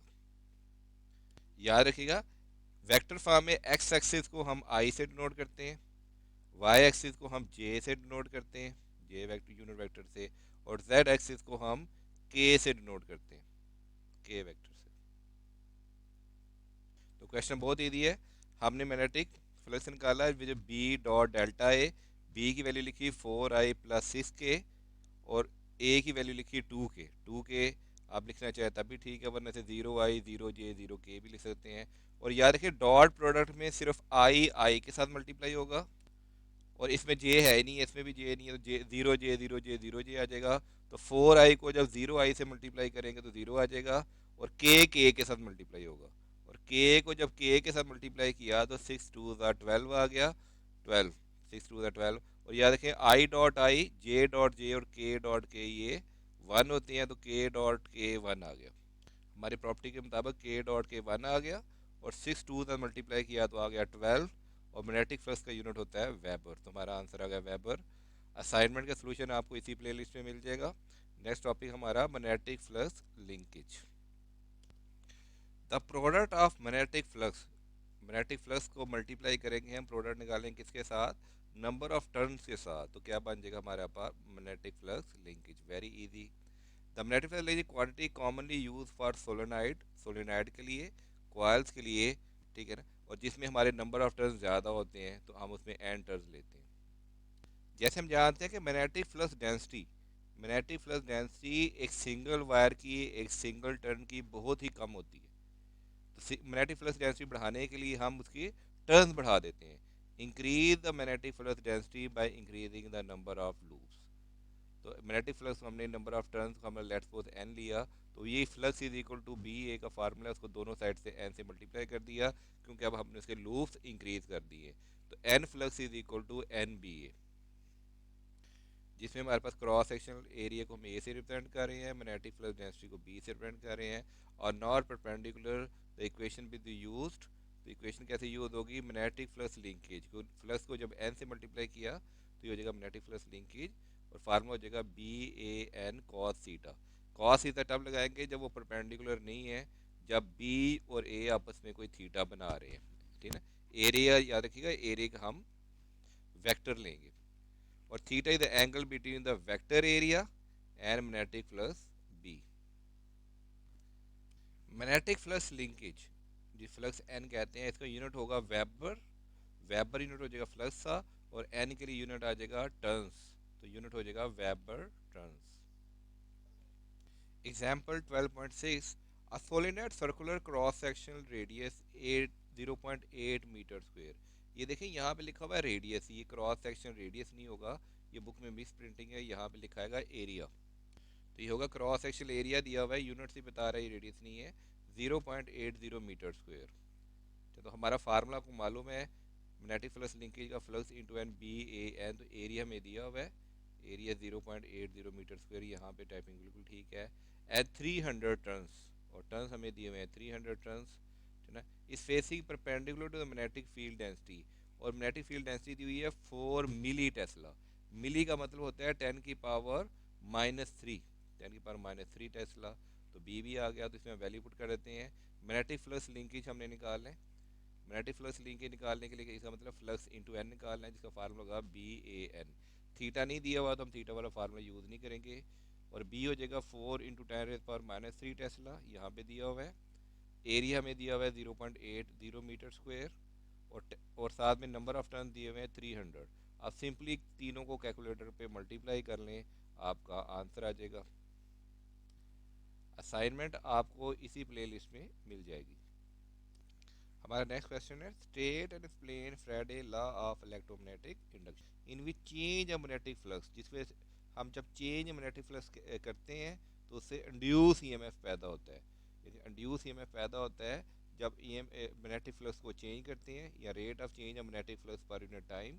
जब rate of change of magnetic flux होगा पर यूनिट टाइम, ठीक है ना, तो हमारा इंड्यूस ईएमएफ पैदा होगा। तो इस फिनोमेना को हम कहते हैं, जिसमें हम रेट ऑफ मैग्नेटिक फ्लक्स को चेंज करते हैं, rate of magnetic flux changes, और इंड्यूस करते हैं ईएमएफ को, इज कॉल्ड इलेक्ट्रोमैग्नेटिक इंडक्शन। तो this law is called Friday law. क्या देखिए, बेसिक रिक्वायरमेंट इलेक्ट्रोमैग्नेटिक इंडक्शन की क्या है, कि चेंज होना चाहिए magnetic flux linking in the conductor, rate of change of magnetic flux linking in the conductor होना चाहिए। Faraday law of electromagnetic induction को दोबारा देखते हैं। The magnitude of induce EMF, magnitude of induce EMF ये directly proportional होगा to the rate of change of magnetic flux, rate of change of magnetic flux of the coil. ठीक है ना, rate का मतलब है उसे हमने, रेट है time rate, total change magnetic flux per unit time. तो इंड्यूस ईएमएफ डायरेक्टली प्रोपोर्शनल होगा total change in magnetic flux per unit time. तो ये फ्राडे लॉ आ गया। If N is the number of turn of the coil and induce EMF, then induce EMF is directly proportional to rate of change of magnetic flux linkage. तो अगर हम उसमें number of turn N डाल दें तो दोनों तरफ हमें एन से मल्टीप्लाई करना होगा, सॉरी एन से मल्टीप्लाई करना होगा। एक टर्न के लिए होगा delta flux, rate of change of flux per unit time, और नंबर ऑफ टर्न ज़्यादा होंगे तो हम इसे एन से यहाँ पे मल्टीप्लाई कर देंगे, एन से मल्टीप्लाई कर देंगे। अब इंड्यूस ईएमएफ हो जाएगा directly proportional to number of turns और rate of change of magnetic flux. Proportional का साइन हटाने के लिए हमने के कांस्टेंट लगा दिया इसे, तो के इज़ द कांस्टेंट और इसकी वैल्यू एसआई यूनिट में क्या है, 1। आगे चलने से पहले थोड़ा सा बेसिक कंसेप्ट हम इंक्रीज करते हैं अपना। When current is in circuit flow, magnetic field is created which cause the magnetic flux enclose by the coil of be increase. देखिए जैसे ही हमने ये स्विच ऑन किया, इसका मैग्नेटिक फ्लक्स जीरो से मैक्सिमम पर चला गया, जीरो से मैक्सिमम पर चला गया, जिसकी वजह से इसकी नेबरिंग कॉइल में भी एक करंट इंड्यूस हो गया, करंट इंड्यूस हो गया। इसे कहेंगे इंड्यूस ईएमएफ, और जो करंट इंड्यूस हुआ है उसे कहेंगे इंड्यूस करंट। जब आपने स्विच को ऑन किया तो ये मिली सेकेंड में करंट अपना जीरो से मैक्सिमम की तरफ चला जाएगा। The increasing of flux induce current in coil B, और उसी मिली सेकेंड में यहाँ पे करंट इंड्यूस होगा। It only happen for a millisecond when it switch is on. जैसे इसका स्विच ऑन करेंगे इसका करंट जीरो से मैक्सिमम तरफ जाएगा विद इन मिली सेकेंड, उसी मिली सेकेंड में इसमें करंट इंड्यूस हो जाएगा। उसके बाद इसमें करंट स्टेडी हो जाएगा, वैल्यू चेंज नहीं होगी। After the flux is constant, फिर फ्लक्स कांस्टेंट हो जाएगा। और फ्लक्स अगर चेंज ना हो रहा हो तो ईएमएफ और करंट इंड्यूस नहीं होते, इसलिए no induce current, no induce EMF. तो फ्राडे लॉ हमारा स्टेट करता है changing magnetic field induce electric current. देखिए हम इस मैग्नेट को इसके करीब लेके आएंगे तो इसकी फील्ड जीरो से मैक्सिमम तक जाएगी, जिससे इसमें करंट इंड्यूस होगा। और मैग्नेट को दूर जाएंगे तो मैक्सिमम से फील्ड जीरो की तरफ जाएगी, अब भी करंट इंड्यूस होगा लेकिन अब अपोजिट डायरेक्शन में होगा। Describing Michael Faraday, this principle highlight that dynamic relationship between the magnetism and electricity। ये रिलेशन हाईलाइट करता है dynamic relation between magnetism and electricity, कैसे मैग्नेटिज्म की फ्लक्स को चेंज करने से इलेक्ट्रिसिटी इंड्यूस होती है। Which is the magnetic field around the conductor change it produce a electromotive force that drive an electric current. यानी कि जब हम किसी इलेक्ट्रिक कंडक्टर के इर्द गिर्द मैग्नेटिक फील्ड चेंज करें तो उससे एक इलेक्ट्रोमैटिक फोर्स पैदा होती है जो सर्किट में फ्लो करती है। ये फंडामेंटल फिनोमेना है जो काम जिस पे काम करते हैं हमारे ऑपरेशन ऑफ जनरेटर्स, हमारे इस पे काम करते हैं, हमारे ट्रांसफार्मर इस पे काम करते हैं, और वेरियस इलेक्ट्रिकल डिवाइसेस हैं जो बहुत क्रूशियल रोल प्ले करते हैं between the generation and transmission of electric power. आपने हम क्वेश्चन स्टडी कर रहे थे कि induce EMF directly proportional number of turns के और rate of change of magnetic flux. Proportional का साइन हटाया तो के लगाया और के की वैल्यू थी 1। इस अबव क्वेश्चन से हम निकाल सकते हैं मैग्नीट्यूड ऑफ इंड्यूस ईएमएफ कि कितना मैग्नीट्यूड इंड्यूस हुआ है। According to Lenz law, according to Lenz law the induce EMF always oppose the change of magnetic flux. जो इंड्यूस ईएमएफ है, इंड्यूस होने वाला ईएमएफ है, और एक इंड्यूस करने वाला, इंड्यूस होने वाले की डायरेक्शन इंड्यूस करने वाले की डायरेक्शन से हमेशा अपोजिट होगी। Induced EMF always oppose the change of magnetic flux. The direction of induced EMF is given by Lenz law। तो लेंज लॉ क्या कहता है कि इंड्यूस होने वाली ईएमएफ की डायरेक्शन पैदा करने वाले की डायरेक्शन के बिल्कुल ऑपोजिट होगी। यानी जो पैदा करने वाले की डायरेक्शन है और पैदा होने वाले की डायरेक्शन है, पैदा जो हो रहा है उसकी डायरेक्शन पैदा करने वाले के अपोजिट होगी। तो ये नेगेटिव साइन इसी चीज़ को इंडिकेट कर रहा है। Negative sign indicate that direction of induce current is such that it oppose the change in flux. The fundamental law describe how magnetic field function in various electrical circuit is Faraday law। AC devices हमारी जितनी भी हैं like motor, जिसमें synchronous motor भी शामिल है, हमारे generator, transformer, वो तमाम के तमाम इसी फ्राडे लॉ के बर्स पे काम करते हैं। और इसके अलावा DC devices like DC motor, DC generator और transformer also adhere to Faraday law, ये भी फ्राइडे लॉ से जुड़े हुए हैं of electromagnetic induction. The property of magnet are use to produce electricity, यही rate of change of magnetic flux multiply by turn, इसी property को यूज़ करते हुए हम बिजली को जनरेटर में पैदा करते हैं। हमारा एक एक्सपेरिमेंट है, एक्सपेरिमेंट में कहा हुआ है कि जब भी रिलेटिव मोशन होगा, मैग्नेट मूव कर रहा होगा कॉइल के दरमियान, या कॉइल मूव कर रही होगी, या दोनों मोशन में होंगे, तो उसकी वजह से जब तक रिलेटिव मोशन होगा तभी करंट इंड्यूस होगा। अगर no relative motion then no current induce, कोई करंट इंड्यूस नहीं होगा। अगर मैग्नेट मूव करेगा टुवर्ड द कॉइल तो मैग्नेटिक फ्लक्स चेंज होगा और उससे करंट इंड्यूस होगा। लेकिन अगर मैग्नेटिक मूव करेगा अवे फ्रॉम द कॉइल, अगर अवे मूव करेगा तब भी मैग्नेटिक फ्लक्स चेंज होगा और ईएमएफ और करंट इंड्यूस होंगे, लेकिन इस दफ़ा उनकी डायरेक्शन अपोजिट होगी। यानी कि जब करीब आ रहे थे तो तब जो डायरेक्शन बढ़ रही थी, दूर जाते हुए उनकी डायरेक्शन बिल्कुल ही अपोजिट हो जाएगी। जैसे यहाँ डायग्राम में देख सकते हैं, जब मैग्नेट हमारा नॉर्थ पर इसके करीब आ रहा था तो ये लेट्स सपोज हमारा एंटी क्लॉकवाइज करंट पैदा हो रहा था। लेकिन यही मैग्नेट जब दूर जा रहा होगा तो यही करंट जो हो जाएगा ये क्लॉकवाइज हो जाएगा। एक्सपेरिमेंट एक्सपेरिमेंट नंबर 2 लेते हैं। ये क्रॉस है, ये आपकी मैग्नेटिक फील्ड को शो कर रहे हैं, और ये सर्कल है, ये एक आपकी कॉइल है। और जब कॉइल रोटेट कर रही होगी तो इसका मतलब है देयर रिलेटिव मूवमेंट है बिटवीन फील्ड एंड कॉइल। जब कॉइल रोटेट करेगी मैग्नेटिक फील्ड, उससे क्या होगा, चेंज इन मैग्नेटिक फ्लक्स, जो मैग्नेटिक फ्लक्स चेंज होगा, कॉइल के अंदर मैग्नेटिक फ्लक्स चेंज होगा। कैसे चेंज होगा, the vector area of the coil change, जो वेक्टर एरिया है वो कॉइल का चेंज होगा। कभी ये मैग्नेटिक फील्ड के पैरेलल, कभी परपेंडिकुलर, कभी पैरेलल, कभी परपेंडिकुलर। तो इसका फ्लक्स जीरो मैक्सिमम की तरफ जाएगा। Therefore magnetic flux of the coil change, जिसकी वजह से मैग्नेटिक फ्लक्स कॉइल चेंज होगा और एक करंट और ईएमएफ इंड्यूस होगा।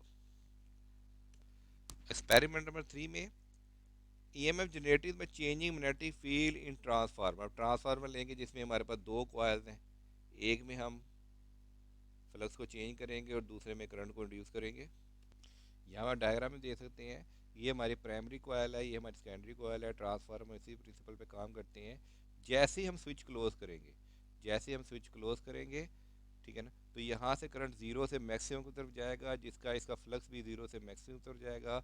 तो मोमेंटरी तौर पे इसमें करंट रिड्यूस होगा, जिसे गल्वेनोमीटर हमारा शो करेगा। यही प्रोसेस हम स्विच ऑफ करने पे भी होगा, लेकिन अब ये डायरेक्शन इसकी अपोजिट हो जाएगी। इसकी भी प्रॉपर्टी स्टडी करते हैं। द इलेक्ट्रोमैग्नेटिक फोर्स और EMF induce in the magnetic flux linking with the coil changes magnetic field either increase और डिक्रीज। तो ईएमएफ तभी इंड्यूस होगा, हमारा करंट या ईएमएफ फोर्स तभी इंड्यूस होगी जब मैग्नेटिक फ्लक्स तब्दील हो रहा होगा। मैग्नेटिक फ्लक्स या तो इंक्रीज हो रहा हो या डिक्रीज हो रहा हो। अगर हमारा मैग्नेटिक फ्लक्स कांस्टेंट है या ज़ीरो है, इस सूरत में कोई करंट इंड्यूस नहीं होगा, क्योंकि magnetic flux magnitude of EMF या मैग्नीट्यूड ऑफ इंड्यूस करंट, ये डिपेंड करता है rate of change of magnetic flux.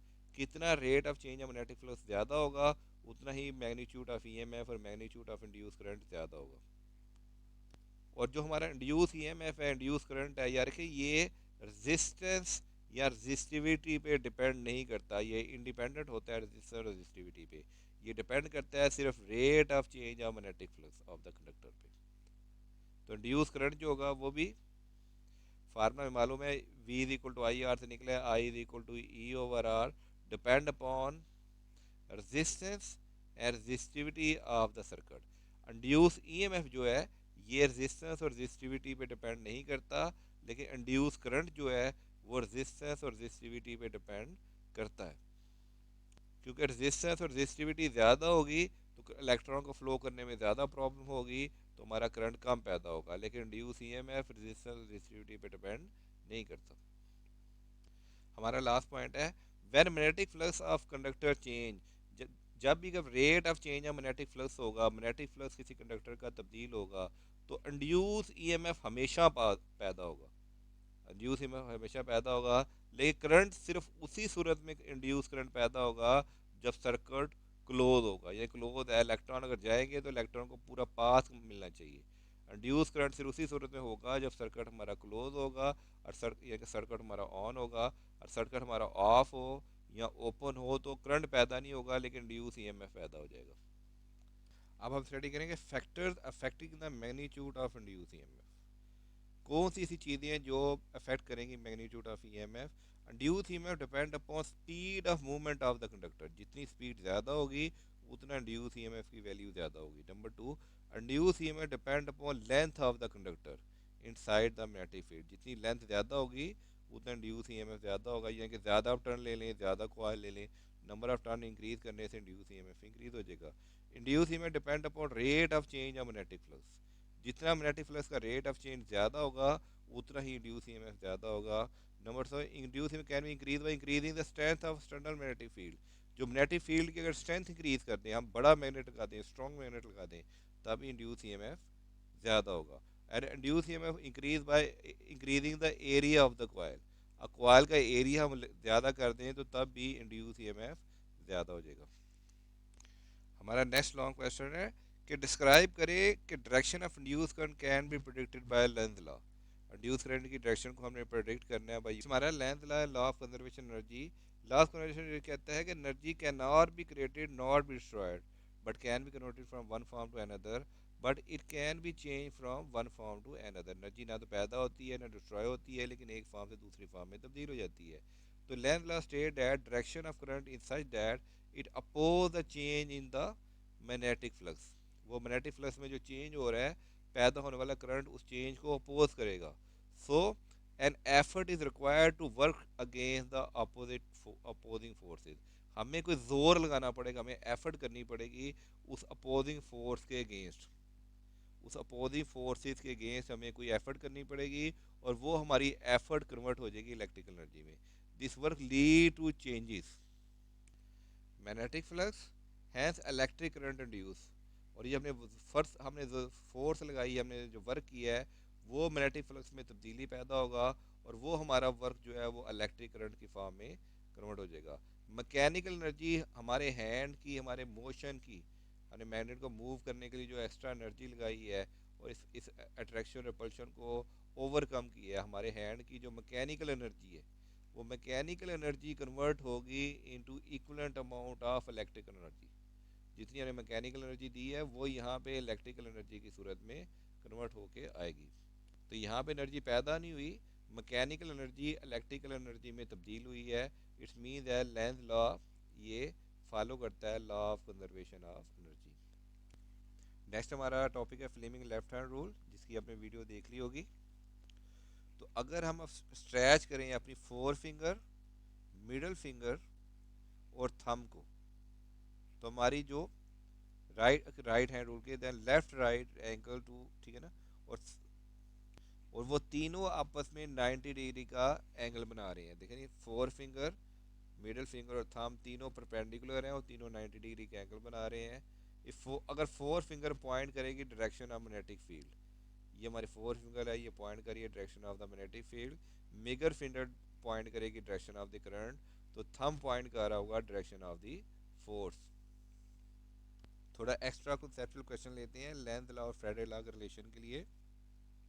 कोई ईएमएफ जो इंड्यूस हो रहा है वो डायरेक्टली प्रोपोर्शनल है नंबर ऑफ टर्न्स के वो rate of change of magnetic flux से, और नेगेटिव साइन शो कर रहा है कि जो करंट इंड्यूस हुआ है वो अपोज करेगा चेंज को। Let consider the north pole moving toward the conductor, north pole conductor तरफ मूव कर रहा है। तो हमारा पहला क्वेश्चन है डज द फ्लक्स चेंज। देखिए, जब हमारा परमानेंट मैग्नेट या इलेक्ट्रोमैग्नेट मूव करेगा तो फ्लक्स तो चेंज होगा इन द कॉइल, तो आंसर होगा yes. Does the flux increase और डिक्रीज, ठीक है ना। देखिए, हमारा मैग्नेट नीचे की तरफ आ रहा है, जब वो दूर था तो इसका फ्लक्स जीरो होगा, जब करीब होगा तो मैक्सिमम होगा, तो इसका मतलब हमारा फ्लक्स तो इंक्रीज हो रहा है। What sign does the delta rate of give you when Faraday law, Faraday law में rate of change of flux जो है वो पॉजिटिव है, जो फ्लक्स चेंज हो रहा है वो पॉजिटिव है, और जो करंट इंड्यूस हो रहा है वो अपोज करेगा, उसके लिए साइन आया negative. Does Lenz law cancel out, तो लेंथ लॉ यहाँ कैंसिल आउट नहीं हुआ, क्योंकि जो करंट आया है वो इसने अपोज चेंज को अपोज किया है, जिसकी वजह से माइनस साइन आया। तो नो, लेंथ लॉ यहाँ पे कैंसिल आउट नहीं हुआ, लेंथ लॉ यहाँ पे अप्लाई हुआ है। This mean that induce magnetic field around the wire caused by the moving magnet oppose the original magnet field. Since the original B field is downward, original field downward है, ठीक है ना, तो पैदा होने वाली फील्ड इसको अपवर्ड, ये भी यहाँ पे ऊपर नॉर्थवर्ड बन जाएगा, इसको रिपेल करेगी। इंड्यूस फील्ड इज अपवर्ड, जो इंड्यूस फील्ड होगी वो अपवर्ड होगी। आने वाली फील्ड क्योंकि डाउनवर्ड है, तो इंड्यूस होने वाली फील्ड जो होगी, देखें इंड्यूस होने वाली फील्ड की डायरेक्शन अपवर्ड होगी। We then use the curling finger right hand rule to determine the direction of the current. अब curling finger right hand rule हम लगा सकते हैं डायरेक्शन ऑफ द करंट निकालने के लिए। तो कर्लिंग फिंगर डायरेक्शन रूल ये था कि अगर हमारा थंब इंडिकेट कर रहा है डायरेक्शन ऑफ द करंट को, तो हमारी कर्लिंग फिंगर इंडिकेट करेगी direction of the magnetic field को। फ्लिमिंग लेफ्ट हैंड रूल भी हम पहले पढ़ चुके हैं कि हमारी मिडल फिंगर अगर करंट को इंडिकेट कर रही है, ठीक है, तो फोर फिंगर अगर मैग्नेटिक फील्ड को इंडिकेट कर रही है, तो थंब इंडिकेट करेगा वो फोर्स को, मोशन को। हमारी एग्जांपल है 12.6। एक कॉइल है जिसकी रेजिस्टेंस है 50 ohm, place in magnetic field. Initial magnetic flux उसका था 2 मिली वेबर। इनिशियल रेजिस्टेंस थी 50 ओम, इनिशियल मैग्नेटिक फ्लक्स है 2 मिली वेबर, मिली 10 की पावर -3। कॉइल के टर्न थे 150 और galvanometer of 100 resistance connected in series, और 100 रेजिस्टेंस ओम का हमने गैल्वेनोमीटर को सीरीज में कनेक्ट किए। देखिए ये सीरीज में कनेक्ट किया है, तो पहले रेजिस्टेंस थी उसकी 50 ओम, गैल्वेनोमीटर को 100 ओम को सेलेक्ट किया, तो टोटल रेजिस्टेंस जब सीरीज में हो तो ऐड हो जाती है, तो टोटल रेजिस्टेंस हमारी जो होगी वो होगी 150 ओम। इसको connect in series. Find the average EMF induce and current. और ईएमएफ इंड्यूस करने का फार्मूला होता है number of turns, rate of change of magnetic flux is move in 1/10 of second from given magnetic field to another field. और final magnetic flux कितना है, 4 milliweber. तो rate of change of magnetic flux होगा final flux दिन flux 2, flux 2 था 4 मिली weber, initial flux हमारा था 2 मिली weber, final 4, initial 2, तो 4 में से 2 माइनस हो जाएंगे। और टाइम कितना है 1/10 सेकेंड। रेट टाइम 1/10 का मतलब है 0.1 सेकेंड। टाइम दिया हुआ है 1/10 सेकेंड, तो टाइम आ जाएगा 0.1 सेकेंड। और नंबर ऑफ टर्न्स हमें दिए हुए हैं 150, यहाँ पे 50 लिखा हुआ है, यहाँ 150 लिखा हुआ है, तो इसमें आप परेशान ना होइएगा। अगर आपको क्वेश्चन में 150 दिया हुआ है तो यहाँ पे आप 150 ही पुट करके आप आंसर निकाल लेंगे, और इनको सॉल्व करके जो भी आंसर आता है डेट इज करेक्ट आंसर। तो अगर हम यहाँ पे 50 पुट करते हैं, यहाँ पे डाटा चेंज कर देते हैं कि हमारे पास क्वेश्चन में दिया हुआ था 50 टर्न्स, और यहाँ पे दिया हुआ था 50 टर्न लेस पो, तो 50 पुट करेंगे तो हमारा आंसर आएगा 3 वोल्ट। लेकिन अगर हम यहाँ पे डाटा में दिया हुआ है 150 टर्न, यहाँ भी 150 टर्न, और यहाँ भी हम 150 पुट करते हैं, तो मेरे पास आंसर आ रहा है 3 वोल्ट। मेरे पास आंसर है 3 वोल्ट। यार 3 वोल्ट और यहाँ 1 वोल्ट की सूरत में आगे आपका जो करंट इंड्यूस हुआ है उसकी वैल्यू चेंज हो जाएगी, क्योंकि जो रेजिस्टेंस आपकी है 150 और जो भी ईएमएफ आपको इंड्यूस हुआ है, अगर 3 वोल्ट इंड्यूस हुआ है तो यहाँ 3 पुट कर दें और इसको 150 से डिवाइड कर दें। अगर यहाँ पे 50 दिया हुआ है और 1 वोल्ट ईएमएफ इंड्यूस हुआ है तो यहाँ 1 पुट कर दें और इसको 150 से डिवाइड कर दें। तो इन दोनों आंसर के साथ दो डिफरेंट वैल्यू आपकी करंट की आएंगी।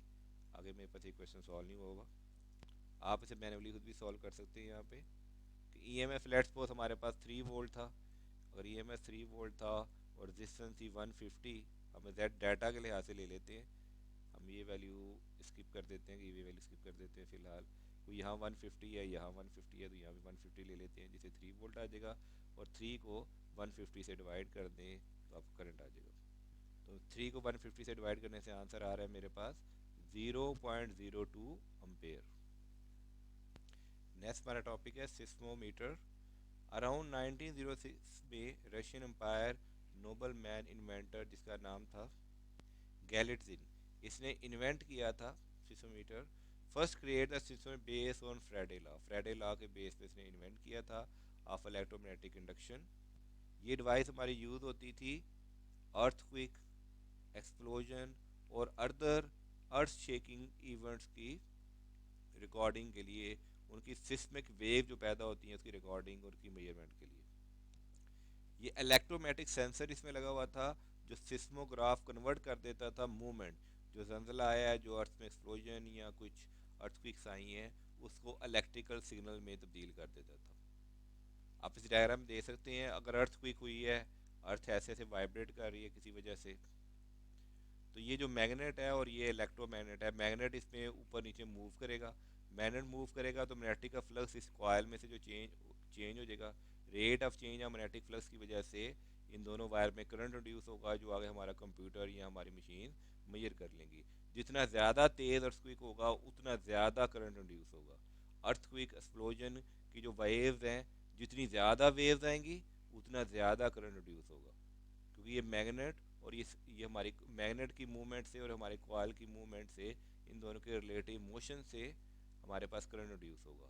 जितना ज़्यादा जंजला आएगा उतना ज़्यादा रिलेटिव मोशन, उतना ज़्यादा current. A frame made of wire is bound, एक फ्रेम है उसके अंदर वायर हमने लगाई है, इसके क्वेश्चन देखते हैं। वायर लगा दी है जिसकी कॉइल बना दी है। Spring tied the side of the wall, इसे स्प्रिंग के साथ हमने लगा दी है। और एक permanent magnet is place inside the frame, एक परमानेंट मैग्नेट हमने लगा दी है।